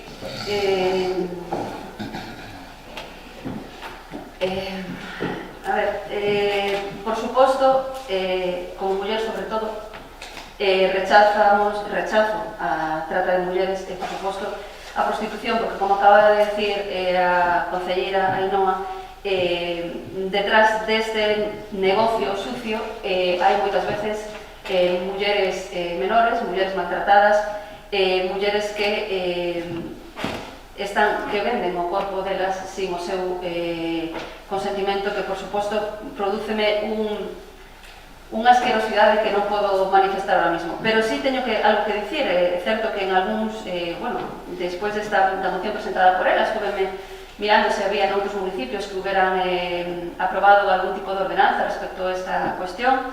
Sí é certo que en municipios de gran población, como Barcelona ou outros municipios, había ordenanzas dirixidas a sancionar, sobre todo, os usuarios, os clientes da prostitución, e tamén, neste caso, as mulleres que exercían a prostitución, porque o que pretendían esas ordenanzas, sobre todo, era erradicar o exercicio da prostitución na rúa, non? Certo é o que acaba de decir Sandra, o Concello non ten competencia para perfilar un marco normativo sobre a abolición da prostitución. Ojalá pudera ser así, para que todas as administracións puderan ter un marco normativo moitísimo máis forte respecto da abolición da prostitución, pero non é así. De todas formas, respecto ao que lle acabo de decir das ordenanzas, hai un estudio da Universidade Autónoma de Barcelona, un estudio do grupo Antígona, que é un grupo formado por mulleres que loitan polos dereitos das mulleres. É un grupo de defensa xurídica que se dedica tamén a defensa das mulleres que sufriron de alguna maneira a trata ou que sufriron alguna persoa directamente relacionada con eles esta cuestión, e dicen que este estudio conclúe que as ordenanzas non logran acabar co exercicio da prostitución, non? Neste caso, porque nós realmente o único que podemos facer sería sancionar o seu exercicio na rúa, non? Nos espacios públicos, pero non podemos ir moito máis aló. E máis, ese estudio dice que o que produce é a revictimización das víctimas, que ainda empeora a situación das víctimas da prostitución e da trata. E que, ademais, que ese traballo se sigue facendo, e que, polo tanto, o que produce é que se incremente a clandestinidade deste tipo de servicios, a prostitución das mulleres. Por lo tanto, eu considero que non, o Concello non pode actuar neste caso facendo un marco normativo e que, por lo tanto, a quen lle compete ter unha política máis reforzada e unha política máis dura coa prostitución e coa trata é o Goberno Central. De feito, temos unha ministra de Igualdade que probablemente este nesa labor, supoño que estará nesa labor. Respecto ao tema da educación, do que falábamos do tema da igualdade, Sandra Sobebén, que foi concelleira do servicio, desde o fin, si é certo que, bueno, se lle dá asistencia ás mulleres que poidan, de alguna maneira, ir dicindo que, bueno, que foron víctimas desta trata ou da prostitución. Neste caso, derívase a Bagalume, a Santiago, incluso lle dan posibilidade de ter casa de acollida. E por parte do CIN tamén, no ano 2018, fíxose no Instituto co Grupo Faraxa unha charla falando da abolición da prostitución, que, bueno, foi unha charla conxunta para eses rapaces adolescentes, o que falabas, que moitas veces os adolescentes e os homes máis xóvenes son os que precisamente se inician na prostitución ou na trata das mulleres. Por lo tanto, considero que realmente non cabe o que se está instando nesta moción, independentemente de que todos os que manifestamos aquí, por suposto, repudiamos a prostitución e repudiamos a explotación sexual das mulleres e dos homes, que tamén existe. Moitas gracias, señor. Vamos a ver, la prostitución como tal no está legalizada en España, pero sí está prohibida la explotación sexual. Esto significa que nadie puede percibir dinero del ejercicio de la prostitución de una tercera persona. Entonces, lo que se trata aquí es de la explotación sexual.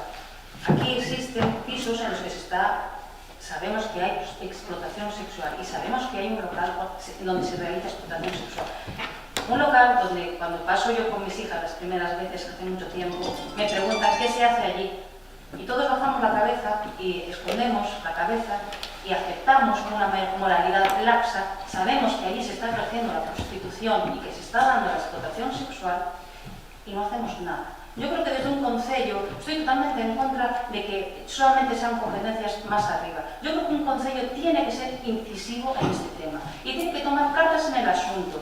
Tiene que ir allí y preguntar por su licencia, ver si se corresponde, tocar un poquito los pies, ¿sabes? Para que deje de ser algo, un negocio para las personas que regenten ese local, para que yo cuando pase con mi hija o pase cualquiera de los que estamos aquí, no tenga que explicarle a su propia hija, es que allí se vende el cuerpo de las mujeres. Eso es lo que tenemos que hacer, porque a mí me da vergüenza, y me da vergüenza hasta de mí misma, ¿por qué no? Porque yo se lo he tenido que explicar a mis hijas, y soy cómplice de esta sociedad, en la que sabiendo todos que se está produciendo ese hecho allí, al final bajamos la cabeza, y a mí me da vergüenza.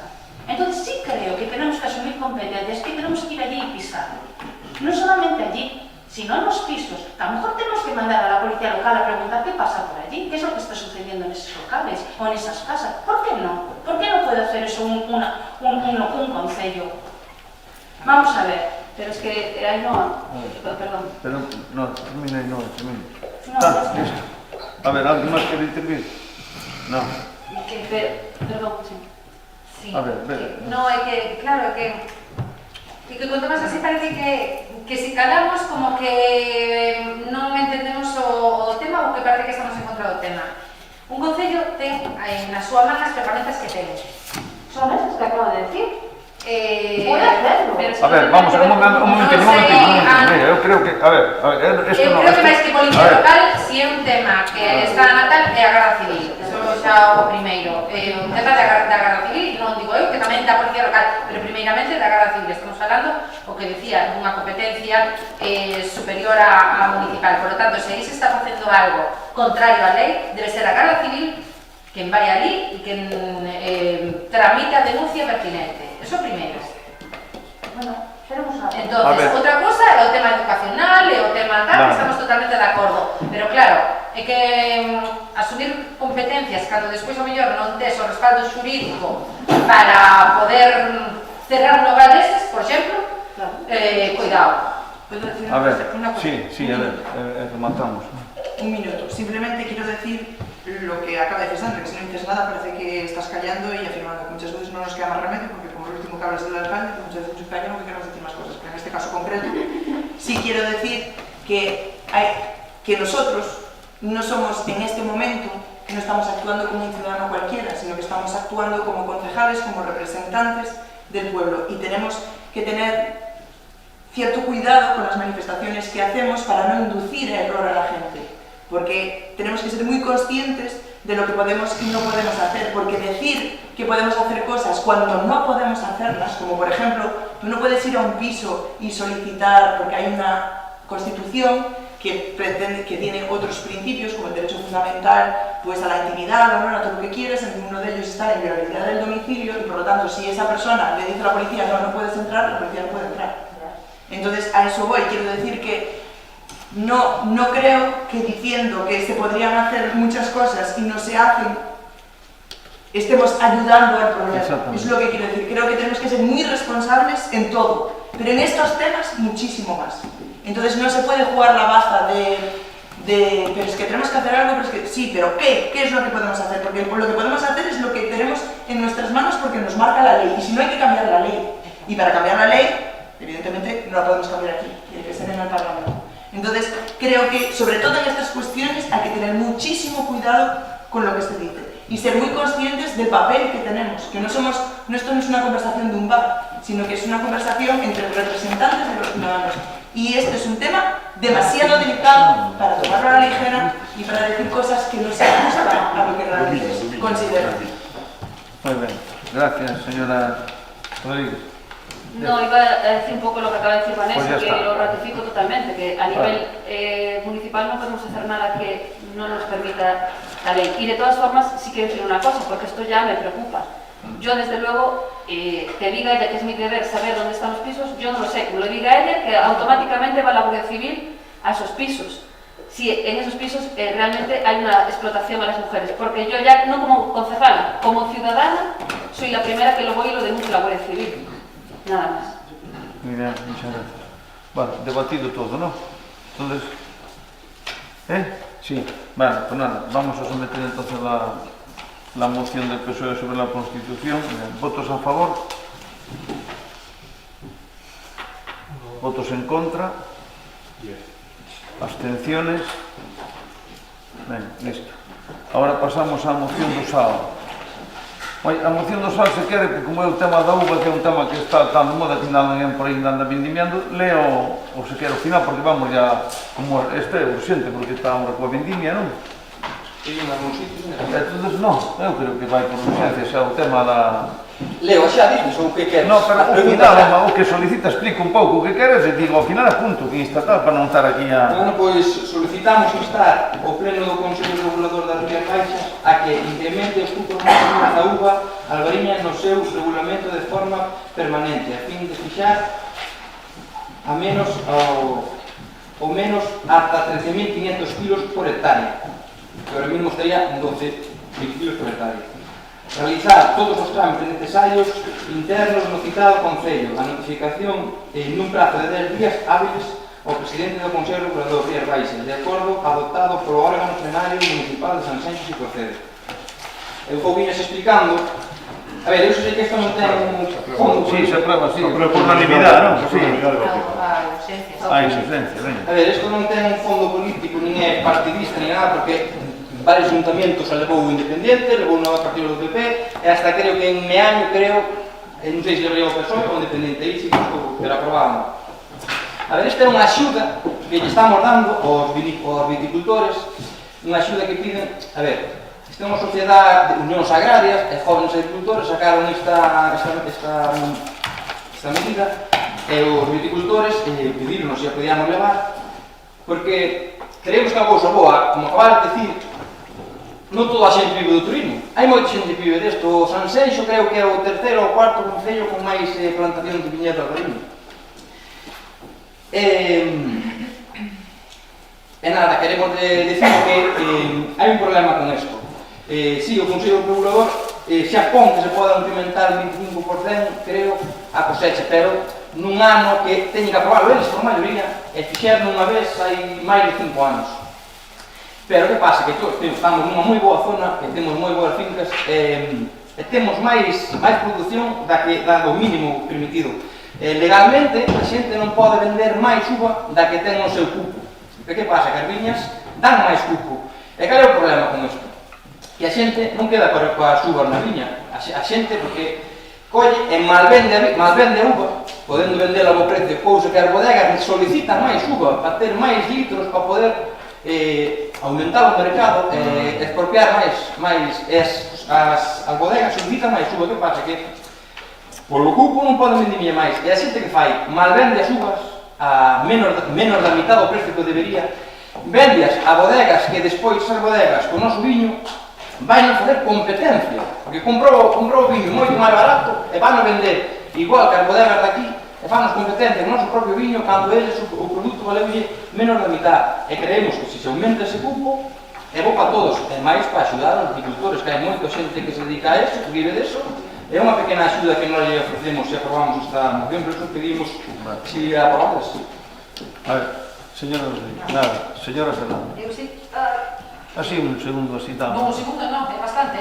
A ver, vamos, pero eso. Non, sinto, pero isto é tal. Eu entendo que cando se trae unha moción deste tipo, porque o mismo que dicimos, entendo que falou co Consello con o presidente do Consello Regulador ou con alguén do Consello Regulador, porque o presidente do Consello Regulador está en contra.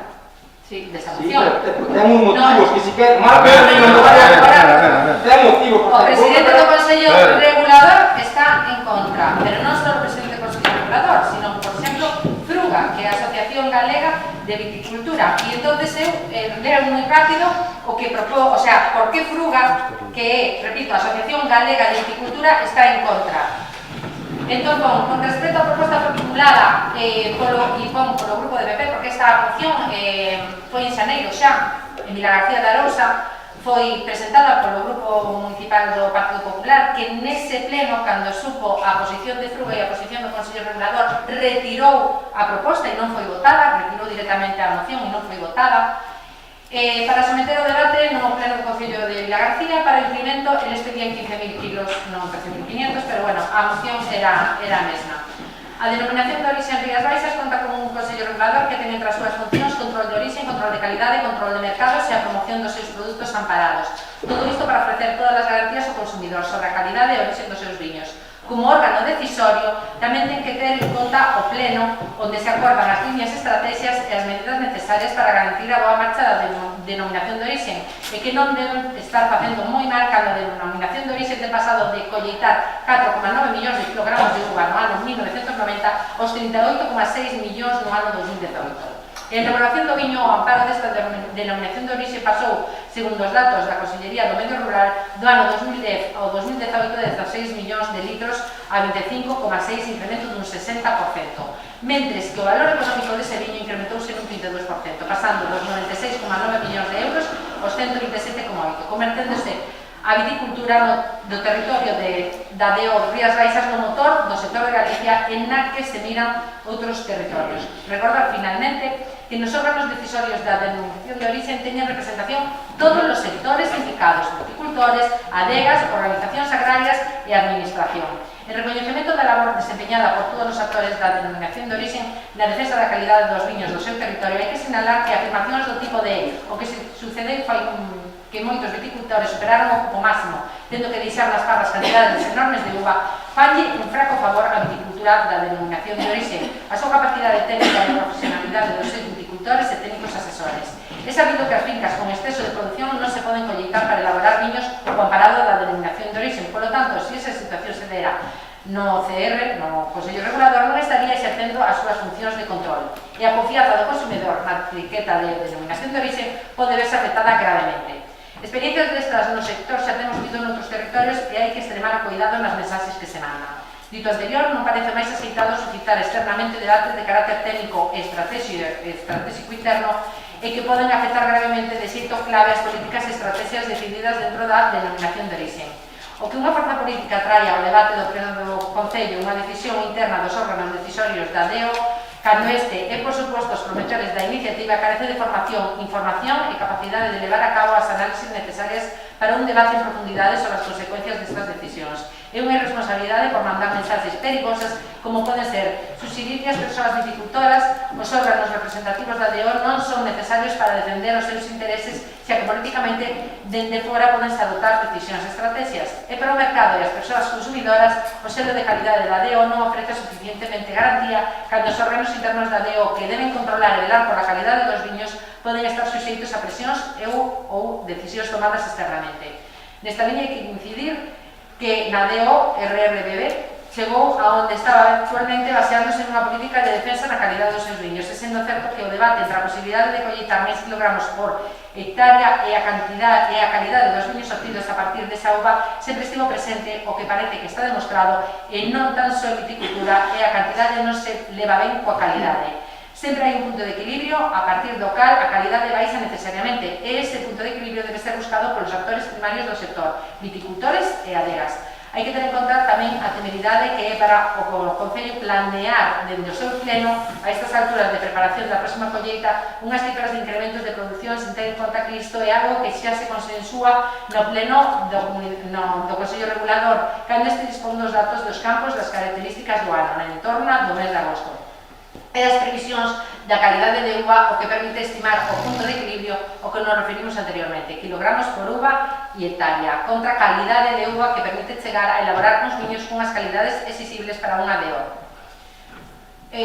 Bueno, podo seguir, pero tamén fala de que eso podería perxudicar incluso no prezo das uvas, que é o que se manda ao Consello Regulador, que podería incluso ser moitísimo peor para os viticultores e máis novo, logo se quere paso yo, e ese é o que opina a Asociación de Viticultores de Galiza. Tamén dice que a fórmula para garantir prezos justos para uva xa existe, non hai que inventala, e está dando resultados noutros sectores que é o contrato homologado con prezos.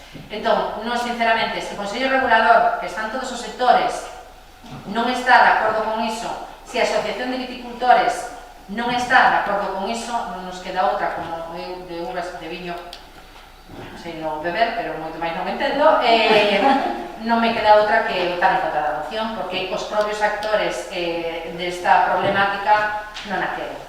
Bueno, moitas gracias, señora Fernández. Nada, iso. Nada, todo bien. Non, simplemente unha cousiña que de apuntar o que dixo Sandra, todo o que comentou ela, que tamén tiña apuntado, que a maiores tamén decir que o propio Consello Regulador nos seus informes dos últimos 10 anos dice que a producción por hectárea aproximada é de 8.000 kilos e que solamente no ano 2011 se superaron os 10.000 e que, por suposto, que sí entendemos que eso afectaría sobre todo os viticultores pequenos e, por lo tanto, vou prender no meu grupo que vote en contra desta moción. Moi ben. Moitas gracias, señor Torres.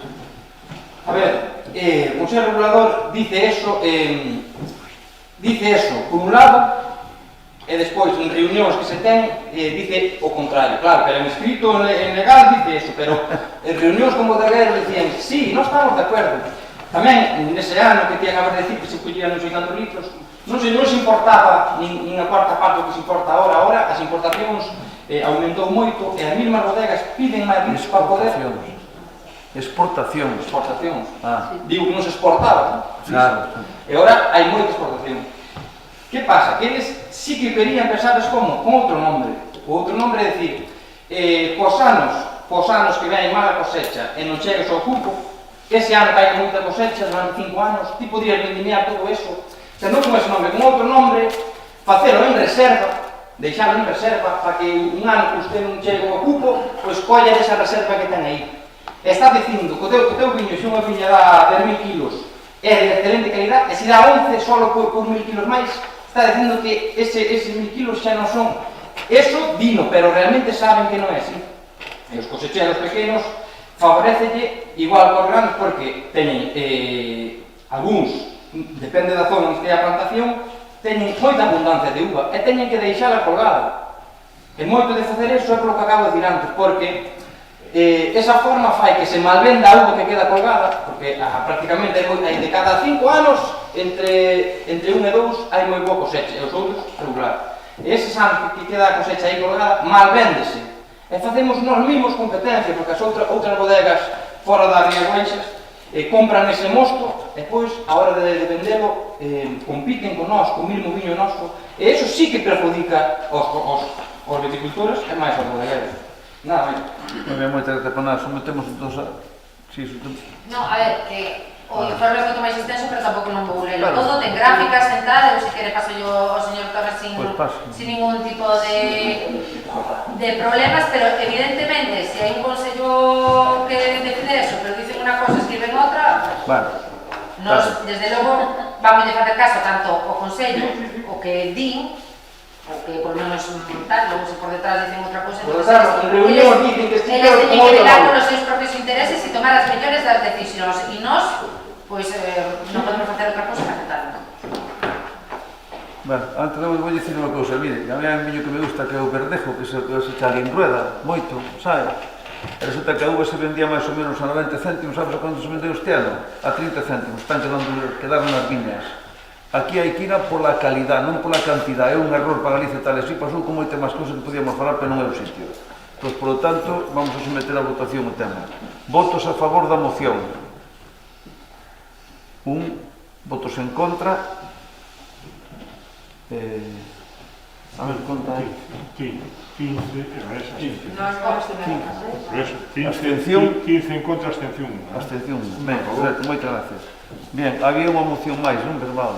Sí, unha moción verbal porque urgente, porque ademais supena hoxe, e bueno, o tema é do venres, pero supena hoxe, e entonces sí que me gustaría, porque parece ser que hai unha ruta de autobús onde veñen o estudiantado de Santiago de Compostela, que vai de Santiago, os venres pola tarde, que vai de Santiago ata Sanxenxo, pasa por Vilalonga, pasa por Lena, pasa por Cambados, pasa por Vila García, fai toda esa ruta, e parece ser que acaba de ser suprimida, ou polo menos neste novo curso non hai esta nova ruta. Entonces sí que propoñía ao pleno da corporación instar tanto a Consellería de Transporte como a Monbus que volvan a poñer este autobús de maneira urxente, porque agora mesmo o estudiantado de Sanxenxo que está en Santiago de Compostela e quere vir os ventres pola tarde ten que ir hasta Pontevedra e facer a escala de Pontevedra aquí. Todos sabemos como está o tema dos autobuses e dos horarios, e algo que se podría facer en hora e media está tardando 4 horas collendo varios autobuses, e con esta situación, pois a verdade é que é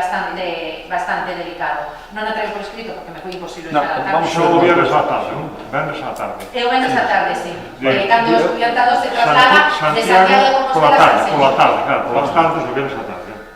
Vamos a ver, para non adelantar. Eu non teño constancia do tema que ten usted, non teño constancia. Esta mañá fixemos outras cuestións por outros temas, da xente que vai dos rapaces de Sanxenxo que viaxan gratis porque temos pola tarxeta xoven, pero hai outros que parece que non a teñen, de outros concellos, estaba mirando o tema ese, non ten nada... O do Vimeaño non a teñen. Non a teñen, pero é culpa dos É culpa dos concellos, sí. Vale, por eso mismo, entonces, nada, bien. Entonces, neste caso, se así talmente como dice usted, nos estamos a favor, por lo tanto, eu creo que vamos a aprobar a urxencia, e non hai que ir a debate ningún, e votamos a favor todos, por unanimidade, se vos parece, se está. E estamos juntos ese tema, se é talmente como dixe vostede, eu vou mentir... A ver, eu sei, por parte de NAIS, que non existe esa... Pois primeiro verá que mirar, porque esa non hai, e instar aquí. Bueno, xa está, dice o señor secretario en funcións que é usuaria, que sí que é verdade. Vamos a ver, no transporte interurbano, interprovincial, suprimiron, son solamente o 80% do servicio.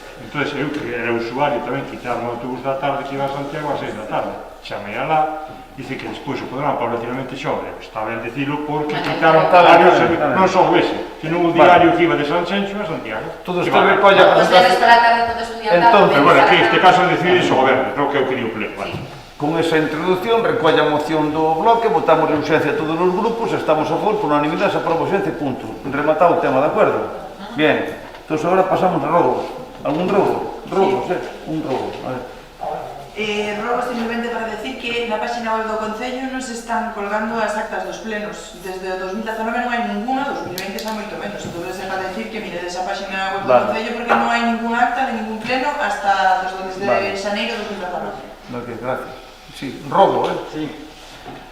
Pois é robo que cumpla unha promesa que fixo no 2015 os mariñeiros da zona narnosa que teñen un pantalán, e un par de mariñeiros levaron a usted de paseo pola costa para mirar toda a narnosa, todo o litoral, e prometeu que iba a mirar. Sabemos que é complicado, sabemos que se fixo no seu momento cando usted se presentou para o alcalde de Sanxenxo, que hasta no cine de Villalonga foi onde se prometeu eso, onde se fixo eso, no cine de Don Juan de Villalonga. No 99. O señor Cudiña, gracias á súa gestión, non sei como, fixo o Pantalán da Arnosa, e os mariñeiros solicitaron, creo que por escrito varias veces, noutros anos, e piden xa, por quinta ou sexta vez, que se faga algo, porque está o Pantalán que se fixo no seu momento, que se faga algo, porque está en ruínas e cada ano vai peor, e vai chegar un momento, ali hai sobre máis de 20 embarcacións,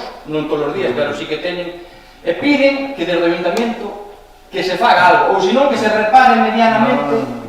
Eu explico o tema rapidamente, veña. Para que non quede dúda nada, explico o tema que eu conozco. No ano 15 paza máis eu a recorrer cos mariñeiros a mirar o Pantalán e mirar o que se podía facer. Fixemos as cuestións en Portos de Galicia e en Costa do Estado, vale? De acordo?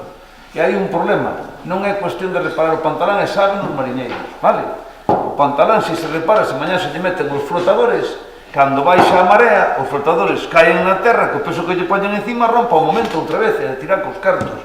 Entón, o que hai que facer é dragar toda esa zona da Ría da Arousa, e eso son palabras maiores, de acordo? Entonces, non se pode, non se pode reparar o Pantalán, porque o Pantalán, se o reparas, o Pantalán que fai? Cos pilotes sube e baixa sen unhas mareas, cando están seca de todo, baixa e entonces queda apoiado os flotadores encima do lodo, e rompe todo ao momento, non dura nin 24 horas, na primeira marea que baixa, pumba, rompe, eles sábeno. De acordo? Entón non se pode solucionar o tema tan fácil, é moi complicado. A única maneira é dragar toda a ría. A última vez que estivemos paso máis cerca a conselleira do mar, que na mesma Rosa Quintana, que dixo, hai que dragar, pero era inviable. Ahora mesmo é inviable dragar esa ría, inviable o canal ese. Entón hai un problema, están pertenecen á Cofradía do Grove, podían falar moito máis que non tal. Entón non é cuestión de gestións. Se fora a repararlo, reparámoslo mañá mesmo. Pero non se pode reparar, porque se repara roupa ao momento, non é? Eles saben. Outra cousa distinta sería poñer un Pantalán a unha altura que cando baixe toda a marea o Pantalán non baixe. Pero se eles non queren, porque non pode ser. Entón, como acceden despois, que non me explico? É complicado. Non sei se me estou explicando. Preguntou se non se sabía cando se puxeu o Pantalán, se era ese problema. Sí, primeiro, cantos anos durou? 20 anos. Ou 15, que fora. Como se leva moito averiguado que el mismo... Non, porque naquele momento... A ver, Torres, ti sabes o que era dali, naquele momento non había tanto lodo, non se dragou máis esa zona, non ten moito lodo que hai encima, daquela había un canal, se sabe que hai un canal, pero o canal hai que limpiar todo, eso costa moitísimos cartos e hai outros temas medioambientales que non permiten, é un rollo un pouco complicado. Me explico, non é cuestión de nada, pero vamos a facer... A resposta aos mariñeiros que solicitan, só quero rogar a resposta, porque digo o ayuntamiento non como, que non quero fazer nada, que non pode. Pero como é que non decide? Hasta que se trae todo, non pode fazer nada. No, é que non decide. A ver, veña, para non convertir isto aquí nun debate oral, Iago, non se pode reparar o Pantalán porque rompe o momento. Para poñer o Pantalán ben hai que dragar na ría, ahora mesmo non se pode dragar. Vale, de acordo? É así de sencillo, así de tal. É máis, podemos facer outra cousa, que a Cofradía do Grove, que os mariñeiros pertencen que pagan a Cofradía do Grove, que soliciten unha inscripción a costas que fagan todo o tema, que pidan unha inscripción dentro do Pantalán, que lle den unha concesión dese Pantalán. Non pode ser, me explico. É que é moi complicado todo. Que vamos a facer? Sabes que sacar o Pantalán para fora, verdad que non queren que se saque para fora? Ti queres que se saque o Pantalán para fora? Non. Entonces, pois hai que dragar a ría. Hai que dragar a ría toda esa. Estarían moi contentos eles. Claro, é máis cousas, eu tamén. Bueno, entón ese era o rogo, agradecido por o rogo, pero eu quixen explicarlo para que non quede duda nada. Así que fixemos gestións paza máis o tema, pero non pode ser, non é que non queiran nin costas, se estuveran con jefe de costas tamén, e tal, pero non se pode. Neste momento, vamos, mas podemos ver que pasará. Bien, entonces, algún rogo máis por aí ou non entramos en pregunta, rogo? Acabo por rogos? Sí. Vale, con respecto ao Pantalán, é un tema que, como anécdota, levouse ao Parlamento Galego xa hai anos, que además levo un Miguelito Lobeira, o tema do arranxo do Pantalán, e non consta ese Pantalán nin en Costas do Estado, nin na Xunta. Pero, bueno, era como, eso, memoria histórica. Fixose daquela maneira, pero non consta en ningún lado, por lo tanto, a mellor arranxalo máis que dos flotadores e tal, igual ten que ver máis con eso que cos flotadores. Eu teño dous rogos, un deles é un rogo que, bueno, hai cousas que se fan e que a veces cando se ve o positivo e o negativo, pois a veces cambiar de idea está ben. Co tema da pandemia, o tema dos contenedores, se lle abreu a tapa para que a xente non estuvera tocando as tapas de abrindo e cerrando e demais, non? Eu reconozco que a mí me parece unha boa a medida no seu momento, bueno, agora que todo o mundo sabe que ten que desinfectar as mans, e máis, incluso sin pandemia, despois de tirar o lixo, debería todo o mundo lavar as mans, pero moito máis agora, sí que nos atopamos co tema de que os gatos entran dentro dos contenedores, non son capaces de sair, e a veces cando saen, pois saen coas bolsas cos asas da bolsa no pescozo, eso, bueno, pois parece ser que xa varios gatos morreron, e demais. Entón, si creo que si está traendo un problema máis que un beneficio e que todo o mundo sabe que se abre a tapa e o pechala que desinfecte as mans, deberían ser de novo as tapas volver a pecharse. Cerrándonos en casi todos os sitios, pero a xente ábrenos, e deixos o resto. Xa, pero bueno, eu creo que a xente agora abreinos porque tamén os porque pensa que ten que estar aberto. Porque, exactamente, porque creen que por o tema da pandemia a mellor estaría ben reeducacionar dicindo que está traendo outros problemas a maiores, que se laven as mans despois de tirar o lixo, pero que estaría ben pechados. Bueno, fai máis daño telos aberto que cerrado, ten razón. Vamos a sacar un comunicado nese aspecto, xa está. Pues, agradecida. E logo teño outro robo. Sí. É un robo moi importante, porque parece mentira, ninguén do PP pasa por Vilalonga. Teño que ver ya cara a Feijó todos os puñeteros días nun cartel en Vilalonga, que foi no medio suyo. Oye, non mandei Non hai ningún cartel. por favor. A ver, Vamos a ver. por favor, a ver, vamos. Vamos a ver, pagas unha cena. Entrache do xarnal de loco. A ver. Pero que estades a decir? Entrache do xarnal de loco. Pagas unha cena tamén?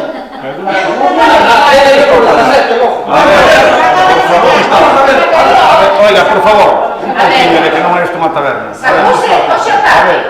Porque a mañá está. No, estás equivocada. Bueno, por favor, Sacouse onte ás 12 da noite. a ver, por favor. A ver, por favor, venga, acabar. Señora, por favor. Señora Fervenza, ¿hay algún robo? Por favor, señora Fervenza, sí. Me piden que os comunique que se necesitan dos espejos, dos señales de espejos en Baltar, en la calle Coruña y en la calle Orense, María, Vale. que Muy bien. está más que solicitado, parece. Muy bien. Y otra reclamación que nos hacen muchos vecinos y vecinas es que les gustaría que hubiese mayor transparencia con la información del COVID. Ya sé que es complicado, que no existe una comunicación muy fluida pero están exigiendo, nos están pidiendo porque las personas están muy preocupadas y les gustaría tener mayor información. Sobre ese último punto comento yo, todos los martes y los jueves nos reunimos los alcaldes por videoconferencia con el consejero de Sanidad, el de Vilaboa, la alcaldesa de Marín, el alcalde de Pontevedra, el alcalde de Pollo y yo mismo, el alcalde de Sanxenxo. Nos reunimos los martes y nos dan los datos de la gente que hay tal. En estos momentos lo comunicamos a la prensa, pero ahora me parece que hay 36 en Sanxenxo y ahora mañana el martes nos dirán los que hay, o si este es el último dato que tenemos.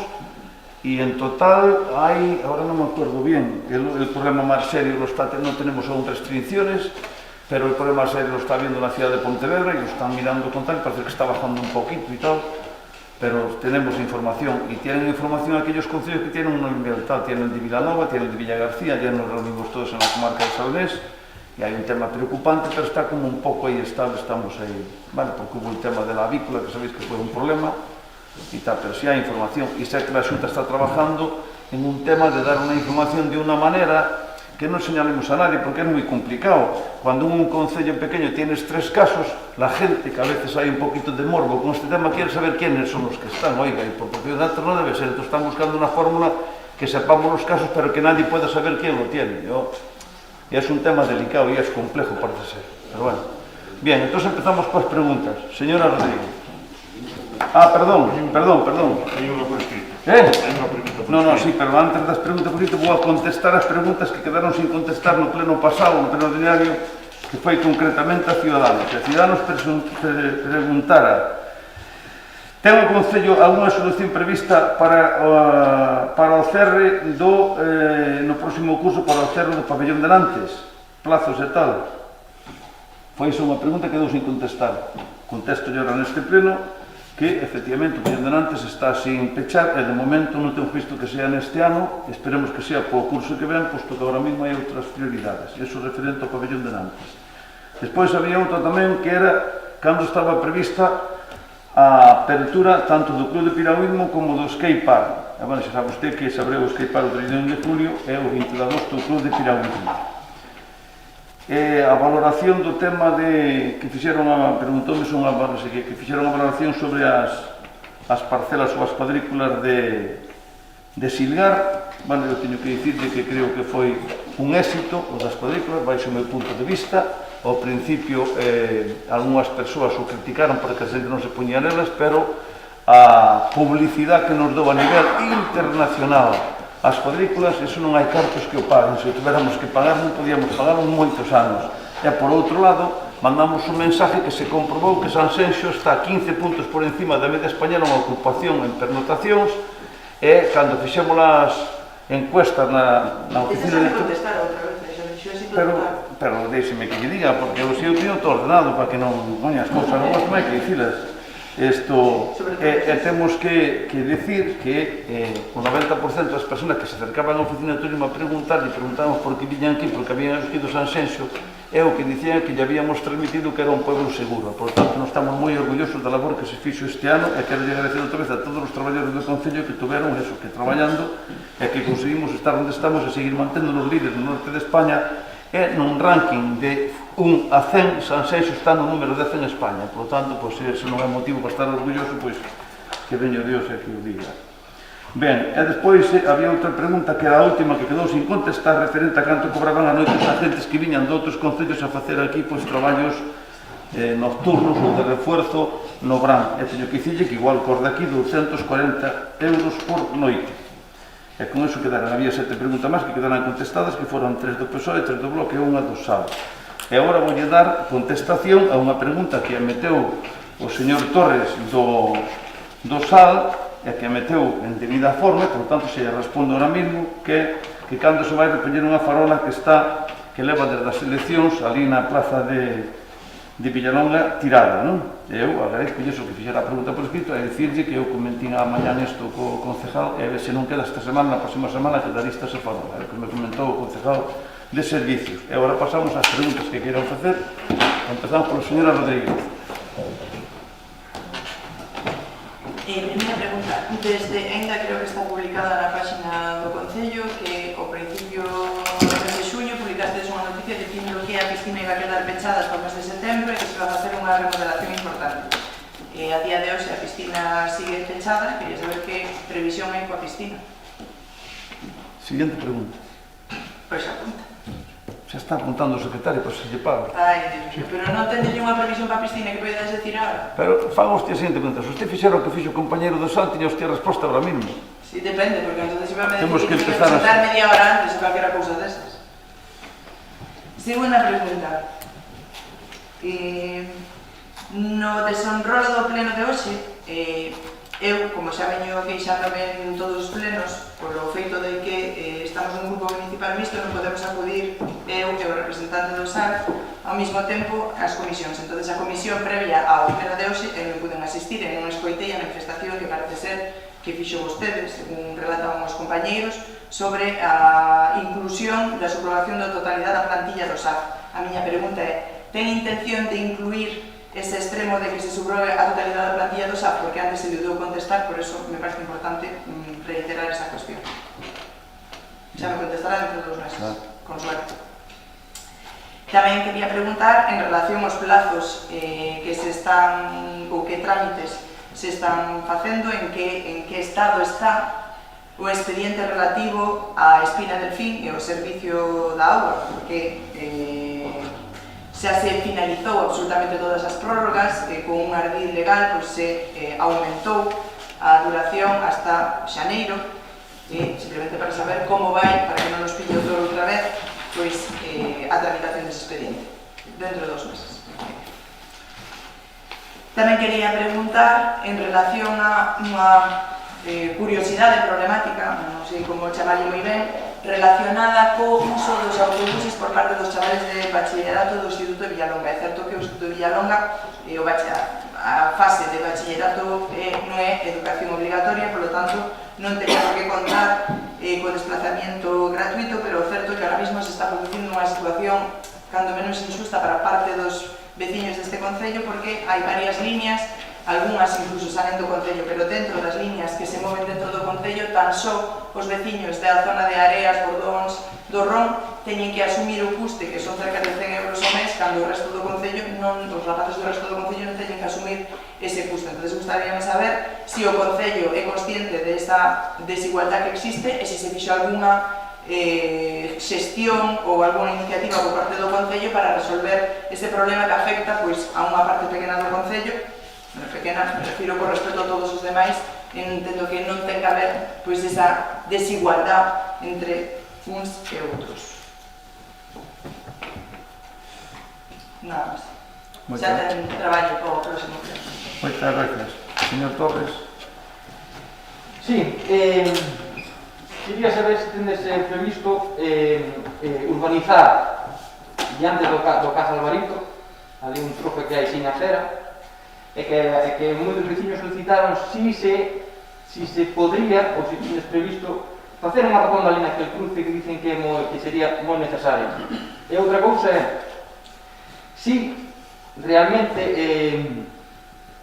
queremos que a carretera de Marrotiño hacia a Nosa sea tercermundista toda a vida, e si se podría mirar de facer algo, de facer unhas aceras, porque aquilo realmente, se o vedes desde arriba, parece tercermundista, e a xente, os veciños dali, pois solicitan que se lle faga algo, porque veñen moitos rapaces andando hacia o instituto, e ora menos, pero tamén hacia o colegio viñan andando moitos rapaces por ali, e realmente está moi mal aquilo. Nada máis. Moitas gracias. Señor Rodríguez. Fernando. Perdón. Iba a ver aquí unha vez sola. Sí, a pregunta é se se pode solucionar os audios do pleno. A verdade é que se escoitan fatal. Non sei, eu vi plenos noutros concellos en donde o audio é totalmente nítido e aquí a mí costa estar saber o que digo eu. O sea, escoitase moi mal. Entonces, estamos dando un servizo que ao final non sirve para nada, porque non se escoita absolutamente nada. E se escoitaron dos plenos anteriores, bueno, pues, porque había un tema que iba a volver a vir e costoume moitísimo saber o que se falaba. E logo outra pregunta é, está rematado de todo o Pazo de Quitáns? Xa acabaron as obras? Sí, pero bueno, pero non, a gente falta de moitas fases. Vale, pero esa primeira fase está rematada. Vale, me preguntaron e non sabía. Pois a primeira fase do Pazo de Quitáns está rematada. Sí, señora Fernández. Vamos a ver, queríamos preguntar, bueno, la situación actual de las asociaciones es que, sobre todo de las asociaciones culturales en este concello, es que al no haber tenido este año por el COVID ningún tipo de actuación, que era un poco del dinero del que luego se nutría para poder seguir funcionando como asociaciones, no lo van a recibir. Entonces, si va a haber alguna subvención, algún apoyo para este tipo de asociaciones que necesitan tener unos ingresos para poder continuar un tejido asociativo que es fundamental en este concello para que nos siga integrando. Eso por un lado. Por otro lado, quería haberla traído ya en el anterior pleno, no la traje, pero no pude venir. Tuvimos una reunión con los vecinos de Dorrón con el tema del campo de fútbol. Se habló allí largo tendido sobre el tema del campo de fútbol y la realidad es que a los vecinos de Dorrón se les prometió durante 2 legislaturas un campo de fútbol y no lo van a tener.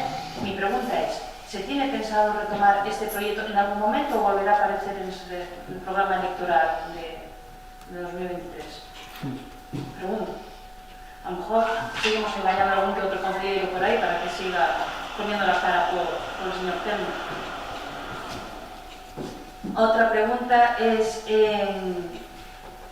detrás del Colegio La Florida, desde la Florida y en Miraflores, en la zona de Miraflores, habéis hecho ahora habéis desterrado y lo que es la zona del aparcamiento.